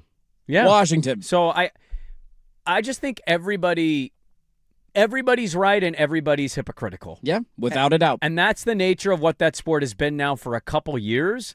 And until they make them employees, we're stuck because you're not signing these players to 2-year deal, 3-year deals. You're doing 1-year deals, and they're largely not legally binding contracts because they're not technically employees. Yeah, and I don't know how much power the NCAA has in any of these cases, Do we have which is proof the that they're difficulty even of it. trying to have power anymore? No, we don't. But this is I don't know if there's been a more blatant example. We've never seen. Well, I'll say this: we've never seen a head coach publicly come out and like name the other coaches with evidence of text messages. Like we have the Boise State coach in a roundabout way saying Oregon's calling our guys. The Nevada coach has done the same thing because we took their left tackle and their punter and their kicker this year. Oh, didn't he? But I thought he leaned into it from a recruiting standpoint of like, he has now. you He want to said, be good, come here, and then Oregon will take you. He's turned it into a recruiting pitch in Nevada as we're a feeder system for Oregon, which is a smart move if you're the head coach at Nevada because guys aren't going to go there either way. But it just, until we either get the antitrust stuff where you then can have the NCAA again impose rules without being sued endlessly, right, and having some restrictions over tampering and NIL and the transfer portal and all of that, or we get a collective bargaining players union, which I just will never happen in my mind, but maybe I'm wrong on that. That's just so many cats you got to herd into one pen, and that's not an easy thing to do. What's the easier path for the sport? Antitrust. You think that's easier I think than it's, doing I think it's significantly easier, and this is shocking to say, to get Congress to move on something than it is to get how many Division I, Division II, Division III athletes are there in the United States of America, to getting them to all sign on to the union to play and abide by the same rules and collectively bargain when you're constantly changing out those level of athletes every single year. Yeah. It just seems impossible in my head. Maybe it's not. But getting back to a point where you could at least impose restrictions and rules on when you can contact guys, when you can transfer, how many times you can transfer, but they don't have any power because if you try and impose a rule and say, all right, you can't transfer twice in a month, that's ridiculous, they just file a lawsuit, and guess what happens in court? You lose, and then all of a sudden the players do what they want again. The irony of Dabo needing to go in the portal and having going through this is hilarious. It's really funny. Like, oh, you know what happens in this portal? Yeah, dude. Yeah. Have you not been following the sport for 2 years? Welcome to the dark side, buddy. Welcome to college football. Welcome back, Dabo Swinney. Pretty gross out there, man. It's just, look, every program's doing it. Every program is having it done to them. Yeah. And it sucks, but until there's rules, you're just not going to see much change. This is where I genuinely love Dabo because I like when people shine a light, even if it's my program. Like if somebody had documented evidence of text messages that are being I like exposing some of the ugly side of this. Didn't Saban call out? I think we had this already. Didn't Saban call out Jimbo? I don't remember that one. Do you remember? I remember Jimbo and Saban having a beef, but I don't remember it being over a plural thing. I thought Saban was calling Jimbo out. I think that was our. Let me look it up, but I think that was our first one. I thought that was more making fun of what his NIL budget was. But I think it's the same thing to me, though, right? Sure. Like it's as if Saban never paid for players. Well, I know, but his thing was like Jimbo he basically called out A&M for lying about their NIL, and that was the first major whoa. They had the number one recruiting class in the country when Jimbo was there, and then they tried to insinuate that they didn't pay anything for it, and he called them out by name. Of course he did. Yeah, we know you did. Everybody does it. What are we doing here? I want to look that up because I think that was our real big first, whoa, he's calling them out. Yeah. So we've had it a couple times. True. We had some lawsuits, but we'll see if anything comes of this. I'm very skeptical and doubtful, as you are, of the NCAA having any power to do anything. But he said A&M bought every single player on their team. Jimbo said, hey, you calm down over there. And then he said, among other things, Saban was a narcissist who should shut his mouth. I remember that. He said Nick lost on the field, but worse than that, he lost some recruits he doesn't normally lose. See, that's a little bigger than this one even. The best part about this is, and we all feel a certain way about Jimbo, and we know how bad his tenure ended, he actually had Saban's number for a little bit there at A&M. They beat him a couple of times. There were a couple upsets there. For all the bad that Jimbo did, he found a way to knock Alabama off once or twice. So that's the latest as the world turns in college football. We'll see if anything comes of it. Pete Golding tampering his ass off, but in his defense, and to your point, Sprague, that's the same thing's happening in his roster. So it's happening to everybody. I got to get players, man. I got to get them one way or the other. Let's get to the mail sack. That is next. Your questions welcome at the Fan Text line 503-864-6326. We'll answer them next on the Fan.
1080 AM.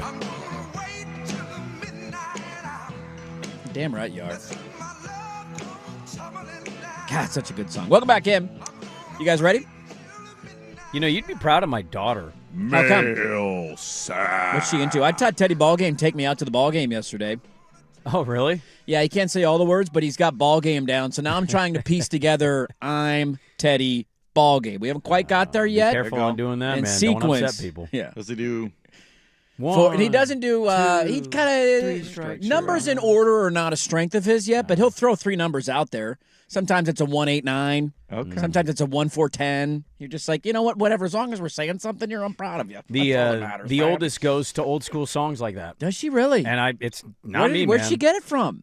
Is that in with kids now? Is that like a kid thing, or is that? No, not a lot of the kids at her school. Okay. No. She just likes a little bit of the old flavor.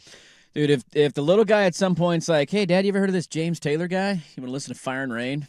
Well, she heard like Sam Cooke, might and cry. she's like, how come singers don't sound like this anymore? And I go, because it's really just legitimately his voice and not auto-tune. And she it's goes, not robotic. man, way different sound. I'm like, yeah, I know. Different quality, right? Mail sack. Here we go. You guys ready? Mail sack. In 3 guesses or less, Okay. Riggins is out. He can't give you one. can Blue Line Brandon Ah, crap. I didn't look up any hockey stuff. name which skater currently leads the NHL in points? Does Swag know the answer to this question? Hold on. Can I? You don't. I don't want you to answer it. I'm just saying, do you know the answer off the top of your head? Not off the top of my head. I don't know if I can answer it either. Can I clarify something here? Sure, fire away. 3 guesses or less. Dumb question. Yes. Points Oh and my goals God. are Oh the same my thing. God. Different thing. Oh my God. No. Okay, woosah. Deep breath here. There's goals.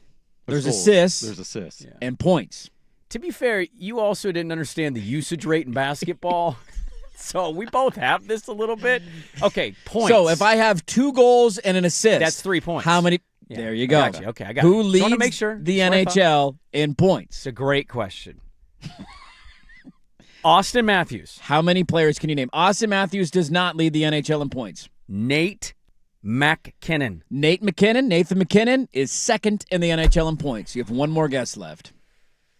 It's not my boy Stamkos. He's red hot. It's not him. It's not Berkey. Who's Berkey? You don't know Berkey? I mean, come on, that He's team. making names up I now? was making the name up. I'll just give Hold you on. a hint. No, come on, stop. No hint? You don't want a hint? Stop. Okay. I don't think it's Connor Uptops. Oh, I want to guess it now because you didn't react at all. Well, you said no hints. I'm not saying anything. Ah. Can you name any other player other than Connor Uptops? Is there any other NHL player in your Rolodex in your head? Outside of Bob Rofsky, who does not lead the league in Bob points Rofsky because would he's a goalie. saves. Yeah, he'd have saves. Yes. What's the Connor kid's name in Chicago? Bedard? Connor Bedard. Is it Yeah. Connor Bedard? Connor Bedard. It is not Connor Bedard. No. You said No. yeah for a second. Made me feel good. Well, his name is, yes. I said yes. His name is Connor Bedard. That is his name. Oh, I got his name right. You did get his name right, so you named one other player. It is Connor McUptops. Oh, damn. Connor McUptops has 92 points. Nathan McKinnon, okay. 88. Nikita Kucherov, who does he play for? He plays for the Lightning. That's right. Look at you. 80 points. Leon Draisaitl, his teammate in Edmonton. You got that right. You did 74. What about, can you name, let me ask you this. Oh, God, why are we Can I throw this one out? more hockey question Gotta at have you? other Millsack questions. There are others in there, but it's a brief moment to talk about hockey that we don't get very Why often. did I go with the obvious guess there? Can you name the other young star? I don't know where Connor Bedard is at on this list. I think he's been a little banged up this year. There is a young phenom in the top 4 in points in the NHL this year that plays for a team that has been forgotten for a while. Yes. He was a number 1 overall pick, like a tankathon. We want to get this guy. Got a great name. Great Awesome last name. No. Do you have any idea who I'm talking about? Sergei Fedorov Jr. Sure. Is that Macklin Celebrini? Macklin Celebrini is I tied have with n- Leon Draisaitl. Do you know who Macklin Celebrini plays for? Han, Never heard the name Lord before? is my witness. That's the first time I've ever heard that name in my life. He is a 20 San Jose yet, or is Shark. he still 19? He is. Let's pull up his age. He is still 19. He does not turn 20 until June 13th. It is insane, and he's top 4 in the league in points. Who drafted him? The San Jose Sharks. The Sharks. Oh, the Sharks. The Shark Tank is filling up again. Yeah, okay. Thanks to... Is it still the SAP Center, or has it been don't renamed? know. Are the Sharks the A's? They just tank, get young talent, become good, then sell it off and do it again? No, they had a bit of a run when they had Burns and Thornton. Yeah, I remember that and run. That run. But then they sucked again. And then once Yeah. those guys left, they haven't faded. been able to get back to relevance. But now they're pretty good this year. So well done. You guessed some More good like names the near the top of Utah the list. Jazz. Utah Jazz is a good analogy. I like almost that one. had that, too. I had it. I said Connor it. and I McDavid's just- he's I know. McJesus, Jazz, dude. they I were there. know. They had some McJesus. legends. They Oh, got I didn't just say close. it. Couldn't get it I was done. not thinking the and- room on that. He's on a heater, by the way, in the last 2 weeks. He is. Oh, Celebrini. No, McDavid. Well, Oh. I mean, Celebrini is too, but yeah. Okay, that's enough hockey. Thank you for playing Blue Line, Brandon. That was Yeah, no question problem. number 1 today. Yeah. Millsack, what would you consider the best Super Bowl commercial of all time? That is so hard to pick from, man. Wow. Can I tell you something? And you texted about this. We haven't talked about it yet this week, but you sent something in the group chat. I am getting real sick and tired. Let me tell you something. Get off my lawn of the tease commercials for Super Bowl commercials. Oh, we're there Yeah. with the Food. That Food. was awful. Food. Well, you also have the State Farm tease with Yeah, Danny Kenny McBride Powers and Exactly. And Key, who cares? whichever Key and Peele guy that was. yeah, Yeah. it's key. Okay. Aaron. Yeah, Aaron. they like. I was like, What are we "What's doing halfway insurance?" And then it just shows State Farm. I'm like, Yeah. "Oh, it's a So, tease. it's a tease for. It's that time of It's year." not Bateman. It's Batman. Ha Get it? There was don't another mind the one that Bateman was Batman teasing one. something too, and I can't remember. The Uber Eats ones were just new. They weren't teasing. What? gonna Okay, drive so me what nuts. is? Let's go back to the question. The best of all It's time. got to be something funny. Because I don't like the emotional ones. Don't make me cry about my dog dying when I'm trying to watch the No. last football game of the year, you bastards. Remember the Blur year where together Clint Eastwood over was angry? Yes, halftime in America. Everything was pretty serious Yeah, at that it was. time. What Let's year get was together, that? America. Was that like? I don't know. Can I give you the what's up? I still like those. That's The mine. herding cat ones, I remember. I think that was Monster Inc. What about Puppy Monkey Baby? What does it say about me that I'm blanking on even coming up with an answer? Come on, here? Riggins. It's telling There you was that you're an the- actual football fan and you don't remember a lot about the There was commercials. the Cindy Crawford Doritos commercial back in the day. Yeah, big fan of that one. She's a hot. She was hot. Yep. Big So. fan of that one. And let me noodle on. I know it's supposed to be an answer right now, but let me Can't noodle wait on for all that. those miserable Super Bowl parties you got to go to where people want to talk about the commercials and not the football game. R.I.P. to you. Ooh, Snickers Betty White. Those are pretty good. Wasn't that when she tackled? Yeah. Yeah. And She's she was all pissed angry. off, Hey, angry. take a bite. Yeah. You're not you when you're hungry. The Dung Kings. The Dunk Kings was The pretty Dung good. Kings was That good. can't be the best Super Bowl But I don't know commercial that of I'm all just time. throwing out ones out there. Coca-Cola Mean Joe Green. 1980. That's a classic. Yeah, what's up is, yeah. Weather. Oh, I got it. I know it. Why? Sir. Terry Tate. Office linebacker Terry Terry Tate. Tate. All right. one. Universal opinion. I'll Yeah, agree with you there. Reebok. Mailsack question: what is the oddest prop bet you've heard of for this year's Super Bowl? I haven't looked at any props yet. I haven't dove into him yet. I love gambling on the coin toss every year, and I lose it every year because I'm a heads guy. I feel like, but I will gamble on heads again this year. Nothing worse than having that be a bet or being down money before the game starts. It's a really bad feeling. It's got to be something related to Vrabel and his Patriot past, right? Will he headbutt a guy? Will Being he an score a underdog. touchdown? Like, it's going to be something annoying like that. Like, how many times that's referenced. Yeah, that's how many true. times they show him as a player catching touchdowns. Another fun how many times are they going to show the Malcolm Butler interception during the game? They've already shown it It's 108 on times. loop. It's not going to stop playing for 2 Not weeks. going to stop. Mailsack, which segment do you guys look forward to the most? Magic Hat, Statter Story, etc. And or is there a segment you would like to bring back to the program? Oh. That's a great question. I don't have if you're talking about benchmark staples, To me, it's either Mailsack or Magic Hat. I'm a big fan of both. Magic Hat allows me the opportunity to talk about things that aren't normal segments that I don't normally talk about in a way Yeah. that makes sense for the show. well, we've had people say they want us to do a goof around. So the Magic Hat is kind of a way to It's do a that. way to just kind of, hit and giggle, if you will. And I love, dude, I'm a fan of the mail. I love the mail sack. Listeners ask great questions. It's fun to see where your head's at, what you want to know about, and I love writing them down and answering them every week. The Magic Hat is fun when you guys aren't consuming it with golf and hockey, and then like Riggins is good at putting 3 in. Get and ready to learn using golf and hockey, buddy. An entire segment of just hockey. Did you see this? I enjoy it when it's not that. I'll go mail. Get ready to sack. learn forecheck. Yeah, I'll go mail sack. You go Millsack, that's your favorite. Of weekly consistent staples. Other than that, I mean, just generally getting ready for the show, seeing where you're going to go, how you're going to react to something. Okay. I enjoy all of it. I do. I like those. If we could bring anything back, I'd like to bring bracketology back. It's a lot of work, a lot of effort. It got controversial. You got sued. It was a whole thing. It cost the company a lot of money. But I enjoyed that segment. Have you ever had a phone call from your boss's boss on your day off that you've just cost them thousands of dollars? Yeah, that happened. While you're like, am I about to get fired by the end of this call? Yeah. That wasn't a good feeling, buddy. I disagree with you. I miss that segment. What I miss is the 'Twas the Night Before Christmas stripper edition. I'm still upset that has been deleted. Somebody deleted it. One more in here, and then we'll go to the second half of the mail sack. Mail sack, this is from a listener who brought up a certain team earlier in the show, chiming back in. How can Sprague and Swag possibly live with themselves for ranking LeBron higher than Jordan?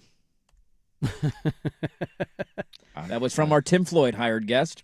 Or hired listener. Well, today maybe I'm feeling Jordan. How do you sleep at night? I don't. I sleep pretty well. How do you sleep at night, Swigard? Sleep like a baby. Baby. I didn't sleep in my bed last night because the wife is sick. Oh, where'd you sleep? So we gave the youngest our king because we did. It's one of those really heavy, annoying foam mattresses that, like, dude, it's so hard to move in. I'm not moving this thing out of the house. So we basically just moved it down the hall and said, "You can have this bed." So we gave it to her. So I just slept in that bed last night, and this was my old bed. I woke up twice with what I thought was going to be such bad neck pain that I'd have to turn my whole body to see what was going on. You're getting old, man. Dude, it was the worst feeling in the world. So prior to last night, I actually sleep pretty fine. I enjoy all-time great basketball players. I asked that listener, sue me. I'm sorry that I enjoy LeBron James and don't care about his takes on China. Le Choke? How could you be a fan of Le Choke? He's only went to 8 straight finals, and he's 41 years old and still on the highlights every single day. How many of those did he Le Choke away? I also have Michael Jordan on my Arnie's workout wall. So, I live a pretty comfortable life enjoying the all-time greats of a sport. Give me Kareem and Hakeem. Go back to those days. I loved centers. I wanted because I was short. You love the bigs? Oh. The footwork of prime bigs was not talked about enough. No. To watch Hakeem do what he did, it's pretty remarkable stuff. Yeah, it's crazy. The footwork is something you teach in any level of basketball. Who did Wemby go to for individual coaching? He went to Hakeem. Who did LeBron go to after did losing Giannis to J.J. go to? Barea? Yeah. Who did Giannis go They to? all went to Hakeem. Michael Jordan should have gone to Hakeem. Tony Maybe he'd have Romo. 7 of those things. Tony Romo's on my TV right now, behind you, behind your head. What happened to his face, man? Was he getting work done? Or is he not getting work done? Dude, his nose looks weird. His forehead, it's the forehead. It's the forehead is like it's protruding. A skating rink, man. It's the Botox. Like, calm it down, Tony. What is the matter with you? Do you think he's having a midlife crisis? Yes. But we don't know it. Yes, I think he wants Carrie Underwood back. I don't think he's been waiting all day for Sunday night. I didn't say that. It's not a Sunday night anymore. That was a tough broadcast, man.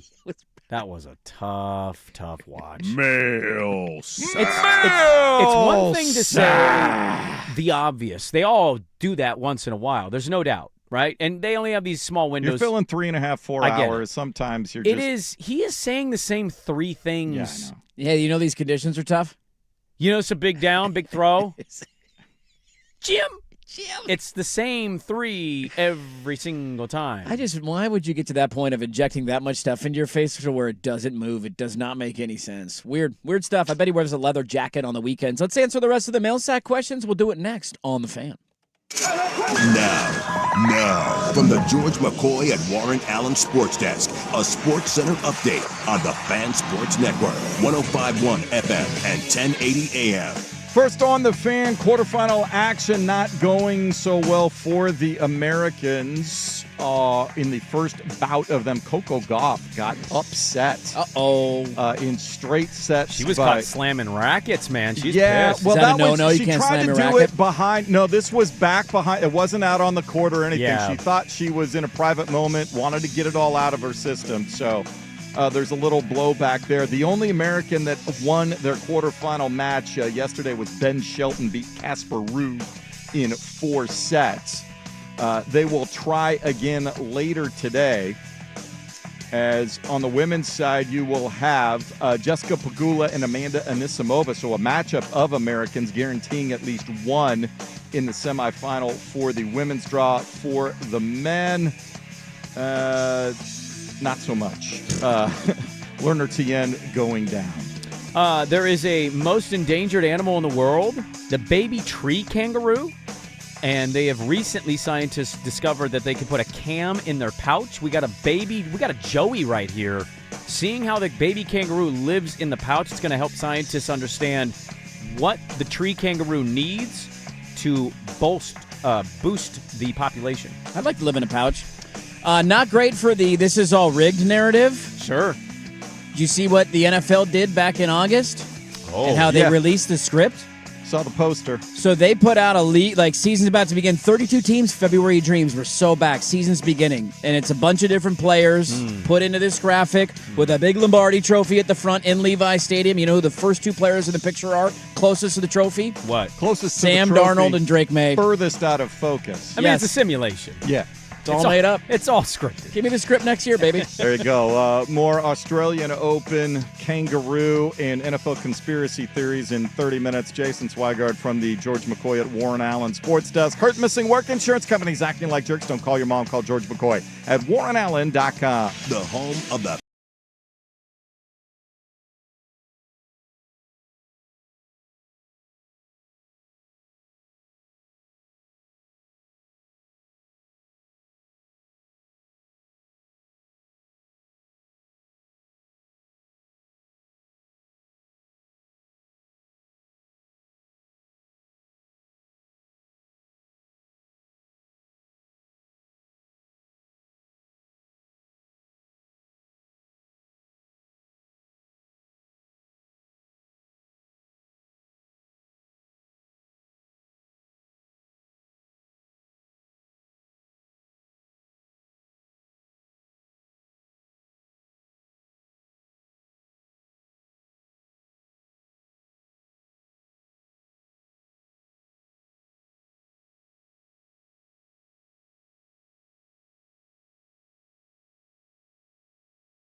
AM.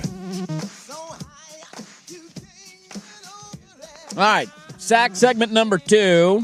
Mail sack. And then we'll get you set for your night in sports. Mail sack question: if the Portland NFL Gridiron Project came to fruition. Oh, brother. Hallelujah.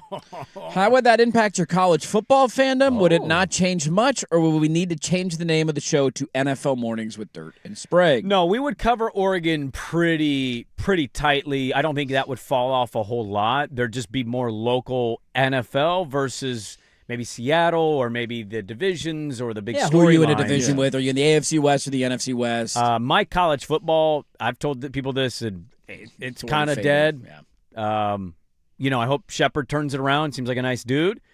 But I love major college football, and I know my team's not a major college football team anymore. I hope they're relevant, but it would just drastically kill it more if we got an NFL franchise. Yeah, my fandom would not change at all. It's the most passionate fandom I have in my life, so that wouldn't go by the wayside. It would just make my fandom of an NFL team exponentially. I'm a bit of a nomad right now. Like, I'll always root for the Niners because I grew up a Niner fan. But as I've gotten older in life, there's been it's just different when it's something that you can relate to and it's your city. Like, I saw the Giants win 3 World Series titles, and that was awesome. And those are the only championships I've ever really experienced as a fan. But it's like I'm not there at the parade. There's not a parade coming down my street. We're not getting the interviews with We're the not getting the teams. interviews. Yeah, it's just different. And so, that's one of the reasons my Oregon fandom is so strong, outside of I love college football, and it's always been my favorite sport, is that, there's a personal – I went there. I attended the school. I went to games as a student. You'd be softy. You'd be Portland softy. I'd be Portland softy. Duck honk, NFL honk. Let's do it, baby. I'd love that if it happened. But no, my fandom in college football would not change at all. By the way, that'd be Swag's 3rd team of his life if we got an NFL team. It'd be really weird. Until the Cowboys win next year and he's back on the Cowboys, and then the Gridiron Project comes around. If they win a Super Bowl next year, you will root for them. No. You will. I don't think so. You can say that because you don't think there's any chance that they're actually going to win anything. He's not wrong for thinking and you're not wrong for thinking that. That's part of the reason that you left them. If they find themselves in a Super Bowl, Niners and Cowboys NFC Championship game next year. Oh, my God. You loser. You know who you're rooting for in that game. You know you are. Yeah, they can't root for the 49ers. Well, that's his point. That's my point. Why can't you root for the 49ers, Swag? When you hate somebody for as He's long not as wrong you on hate this. them, When you hate him, you hate him. You hate him. Why did you hate him?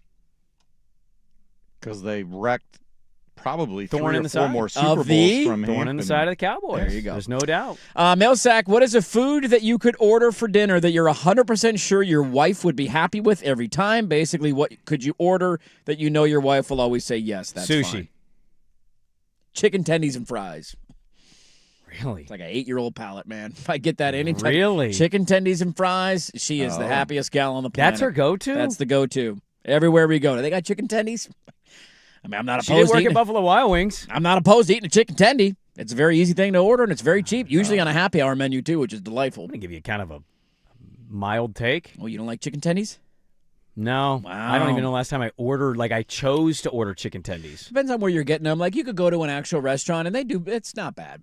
I'm not saying it's bad, but Sure. in a restaurant, I ain't ordering chicken tendies. At a baseball game, I ain't getting chicken tendies. At a basketball game, I ain't doing chicken tendies. Give me a little barbecue sauce and then a little spicy barbecue sauce with a chicken tendy. I'm not opposed At a to it at baseball all. game, you're going chicken tendies over a dog? No, not in a chance. On an heartbeat. So you get a dog at a game. So what restaurant are we going chicken tendies over the I think- restaurant menu? Well, I'm not ordering it personally for me, but I usually will end up taking a bite of, if there's chicken tendies at the table, I'm going to take a bite sampling of of the wife's dinner is that's totally different. That's already I'm not the known. orderer of the chicken tendies. I'm just not opposed to taking a bite of the chicken tendies But when it comes did you around. order them last? The last time I got chicken tendies was I went and met with my dad and brother at a bar when we were off in December, and they had it on the happy hour menu, and it was right around 4:30, and the wife was watching the kid, and I'm like, babe, I'll bring dinner home. And I just got chicken tendies. That was the last time I got chicken tendies. And they were really good. That's a perfect example. You had to be bars when pretty you order close. chicken Yeah. tendies. Oh, always a because bar. it was the problem with takeout chicken tendies is if you don't get to them and they cool off and they get a little soggy. Yeah, you're not wrong. You got to eat them. You got a short amount of time there. I've Yeah, liked a tendies. lot of gross food throughout my life that, if I ate it now, I don't think I'd like it at all.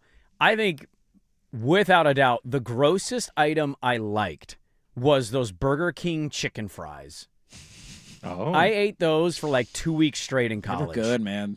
They were good. They were delicious. What was your so favorite good. sauce? They were so good. I know. I liked them all. There was like a spicy sauce, but like it was like orange, so it was mayo based. Our secret sauce. Dude, yeah, it's one of the secret sauces. I would just dip it, and I just like, so good. But if I ate that right now, I bet you my stomach would hurt. Not good.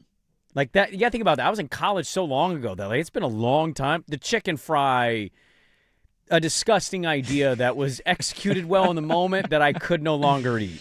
What I put through my stomach through on Saturday was pretty wild because I had sushi for dinner, had 2 IPAs. Oh man, you went hard. It was a birthday celebration, so I ate a cupcake afterwards. There was something else mixed in there. Like I think, a rich, real like a dessert rich, cupcake? real desserty cupcake, and I just had this blend of. That's not good. There's people that eat and drink things at my age or even older. Like I have people that drink, and when I hear what they drank and how much they drank, I just think like, how are you operating today? How are you functioning right now?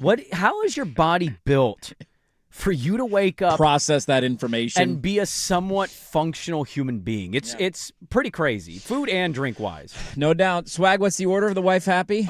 Steak, grilled asparagus, spinach salad. Dude, that's Oh, a hell of an order right had there. asparagus and steak last night. I'm out. What? Asparagus, piss off. What? You're such an overrated vegetable. Yeah, somebody don't know how to cook asparagus. No, Somebody I cooked it perfectly, actually. Somebody's a little salt, self-conscious little olive about the oil. smell of their pee over there. Pissed actually did smell like asparagus at the end of the night. It's amazing how quickly it goes through. Yeah, it Not doesn't take even much. half of the asparagus. I would say 65% of an asparagus, unedible. It's chewy, but it's crunchy, but it's weird, but you got the leftover outside that you're just gnawing on to get it down. You're going to You swallow gotta that piece. Trim off the end. It's Yeah, you disgust- cut no, the- you- 65% of the asparagus is not edible. You just want the tips. Yeah. Yeah. You just give me the tips and I can do it, but even then, Just if I'm cut only the tips. doing Just tips, cook the tips. give me What's broccoli wrong with a all tip? day. Broccoli Broccoli's beats the asparagus. nastiest. There is nothing redeeming about broccoli. Yeah, there is. The whole broccoli. Texture, the flavor. Let me the eat a whole aroma, tree over the it tip. is nasty. Yeah, so is the piss smell of asparagus. Asparagus is it's the second worst vegetable in the vegetable kingdom. What's the worst? Cauliflower. Yeah. What are you doing, white broccoli? You're gross. You're gross. Get out of here. Somebody's going to show up to that Super Bowl party with a veggie tray and cauliflower is going to be in Nobody there. And it's going to eats be it. full. By the way, I know the Nobody restaurants eats are. We got the buffalo cauliflower cauliflower that wings. sort of thing. For Get the hell out of here with that. Cauliflower rice is this big, like, health rice cauliflower. kick. No, I'm like, give me real no, rice. my wife has that all the time. When Does you're she? on the keto diet, there's Gotta very eat that. little, and that's what she like goes by. The and I'm like, keto I can't- diet. Nobody grabs the white cauliflower. Also, another great example of my pizza research study being proven correct, where we had our great friends at Papa Murphy's bring us in some pizzas a week or two did. ago. Yes. And it was delightful. It was they had so an good. oven in Smash here. and It was saw at 10:30 phenomenal. in the morning. What pizza ran out within 15 seconds? Yeah, they meet Yeah, one. all the meat stuff. Pepperoni. What was left? What was the one that was full? The veggie. Yep. Yeah. Just order pepperoni pizza. Anytime you go somewhere. Nope. If somebody only wants to eat veggie, that's on Especially them. with Take a all large- the toppings off and you can eat the base of the pizza Yeah, and the agree. sauce. That's all you need. Especially I'm when not it's a ordering an large entire group. pizza for 2 people. No, It's ridiculous. you can get the Sprague medium. You ever Quickies. watch people cut pizza, by the way, because I watched it that day? Patrick Harris was a little nervous. He had the shakes. Like, butter knife Somebody was filming him do it for a commercial or promotional and video. grabbing the whole pizza, even though it's not cut. So you're, like, lifting the pizza Well, so off. you do need You the gotta have the either the roller. ginormous knife that they have, which I looks love like that fun, thing, I always doesn't it? wanted one of those. or too. the big pizza roller cutter. Yeah. Yeah. Quickie, Millsack, what's the worst look? T-shirt in the pool or socks with sandals? Socks with sandals. T-shirt in the pool. I think I go T-shirt in the pool. I wear socks with sandals all the time after a workout. It is so comfortable. Not I'm slide. sweating. Do you No, judge we're not people who talking wear slides. T-shirts? We're talking like Birkenstocks or like Oh, you're sandals. such a nerd. Get out of here. Yeah, who's wearing Birkenstocks? If that's the Slides, scenario, it's slides are socks. different from Yeah. actual now, sandals. why do slides get a pass but Birkenstocks Slides don't? are more of Nobody seriously wears slides. You wear slides after doing something. If Yeah. you're wearing slides as like a fashion choice, you need to rethink your fashion choices. You know what's right around the corner? what? Flip-flop season. The grossest thing we It's do almost here, buddy. is just accept nasty ass dirty feet. And those used ass flip flop thong I'll sandals. get a That new was pair the for most you. egregious I'll get a new gift pair I for you. ever got Paxton. 'Cause he was Flip-flops? Spoiled. I got him Gucci ones. What? Real Gucci. Yeah. Gucci flip-flops? Oh yeah. You got it. They were like $250. He still has them. Is that the most Lake Oswego purchase of your life? Well, I was. Well, What were you doing in your life? I know. Were you working at the Fan? Yeah. You're making like $10 an He was hour. like in high school. Gucci flip-flops for a high school kid? That's all he wanted. I was That's like, what he "Do you wanted, want huh?" And so he was so spoiled by his mom. He would like Sure. get all this stuff, and I'm like, mom under the bus, Yeah. huh? On the air. You got to And try. so- You're trying to keep up a little bit, right? And so I'm like, Yeah. well, is there one nice? I mean, I can give you cash or whatever. And my only son, I'm going to splurge a little bit. Yeah. I was like, is there something nice that you want or something? That's hilarious. Gucci And he did. flip-flops. Each slide comes with its own satin bag, I not love together, individual ones. Does he still have them? He still has them. Yes, yeah. Does he he wear should. them? Yeah, I think he So wears wears them them every around? once in a Oh, while. So yeah. you know what? Great Look, gift. Spoiled ass kid, Great but gift. at least he's still proud of that Yeah. purchase that you made. Great If you remember when they made the movie Sausage Party with Seth Rogen? I do. Great underrated animated movie all time. If they did that version with flip-flops, the feet would see that flip-flop and go, no! Because there's no way that's comfortable between your toes. I don't know how you do it. Every day, baby. It's almost Oh. here. Flip-flop season's right around the corner. Millsack, delightful once again. Good job, Wonderful. guys. Wonderful job. Well done. Let's wrap it up. Blazers are back in action, right? Are they playing again tonight? We got another game tonight. Let's close it up next on The Fan.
FM and 1080 AM. Well, it might not be on your radar, but it's damn sure on my radar today. You know what we get? 2026 Big Ten conference schedule getting released. Yeah, I'm curious about that, too. Afternoon. When do we play teams? Where do they fall? Early in the year? Late in the year? I want to say 2:30-ish on the Big Ten Dusty Network. saying, yeah, correct. Okay. If you're a Dusty, right? If you're a Dusty Hera. Yes, you have a brand man Hera. You're doing your hair every day. You got a nice jacket. You're living this big, swanky life. Yeah, you know, he's a you're big suit now, above man. everybody now. He got used your to be big down brand new here in metal the roof. He used to be down here with the slips and with the T-shirt on in the pool with us. Now he's up with the big wigs and the PJs. You know, everybody's coming up to you. Hey, Dusty, how do you win championships? You know, they're asking you in a reference to commercials you're making. Are you not looking at that schedule release and immediately going to Yelp to identify every of the best eatery availabilities in the cities you'll be in? Probably what I would do. I think I would do that. A lot of new destinations next year for Oregon in the Big Ten. They still haven't been everywhere yet. That's what I would do. Yeah. Comes out today. Blazers back in action in D.C. They did say after the game, Splitter did, that Denny Avdia should play. It's the Denny Avdia return game. He's still officially questionable But on the still injury report. Officially questionable. Does he get a 9-minute ovation? I don't think so. Because the Celtics did it again for Drew Holiday. Will there be 9 people there in D.C. tonight?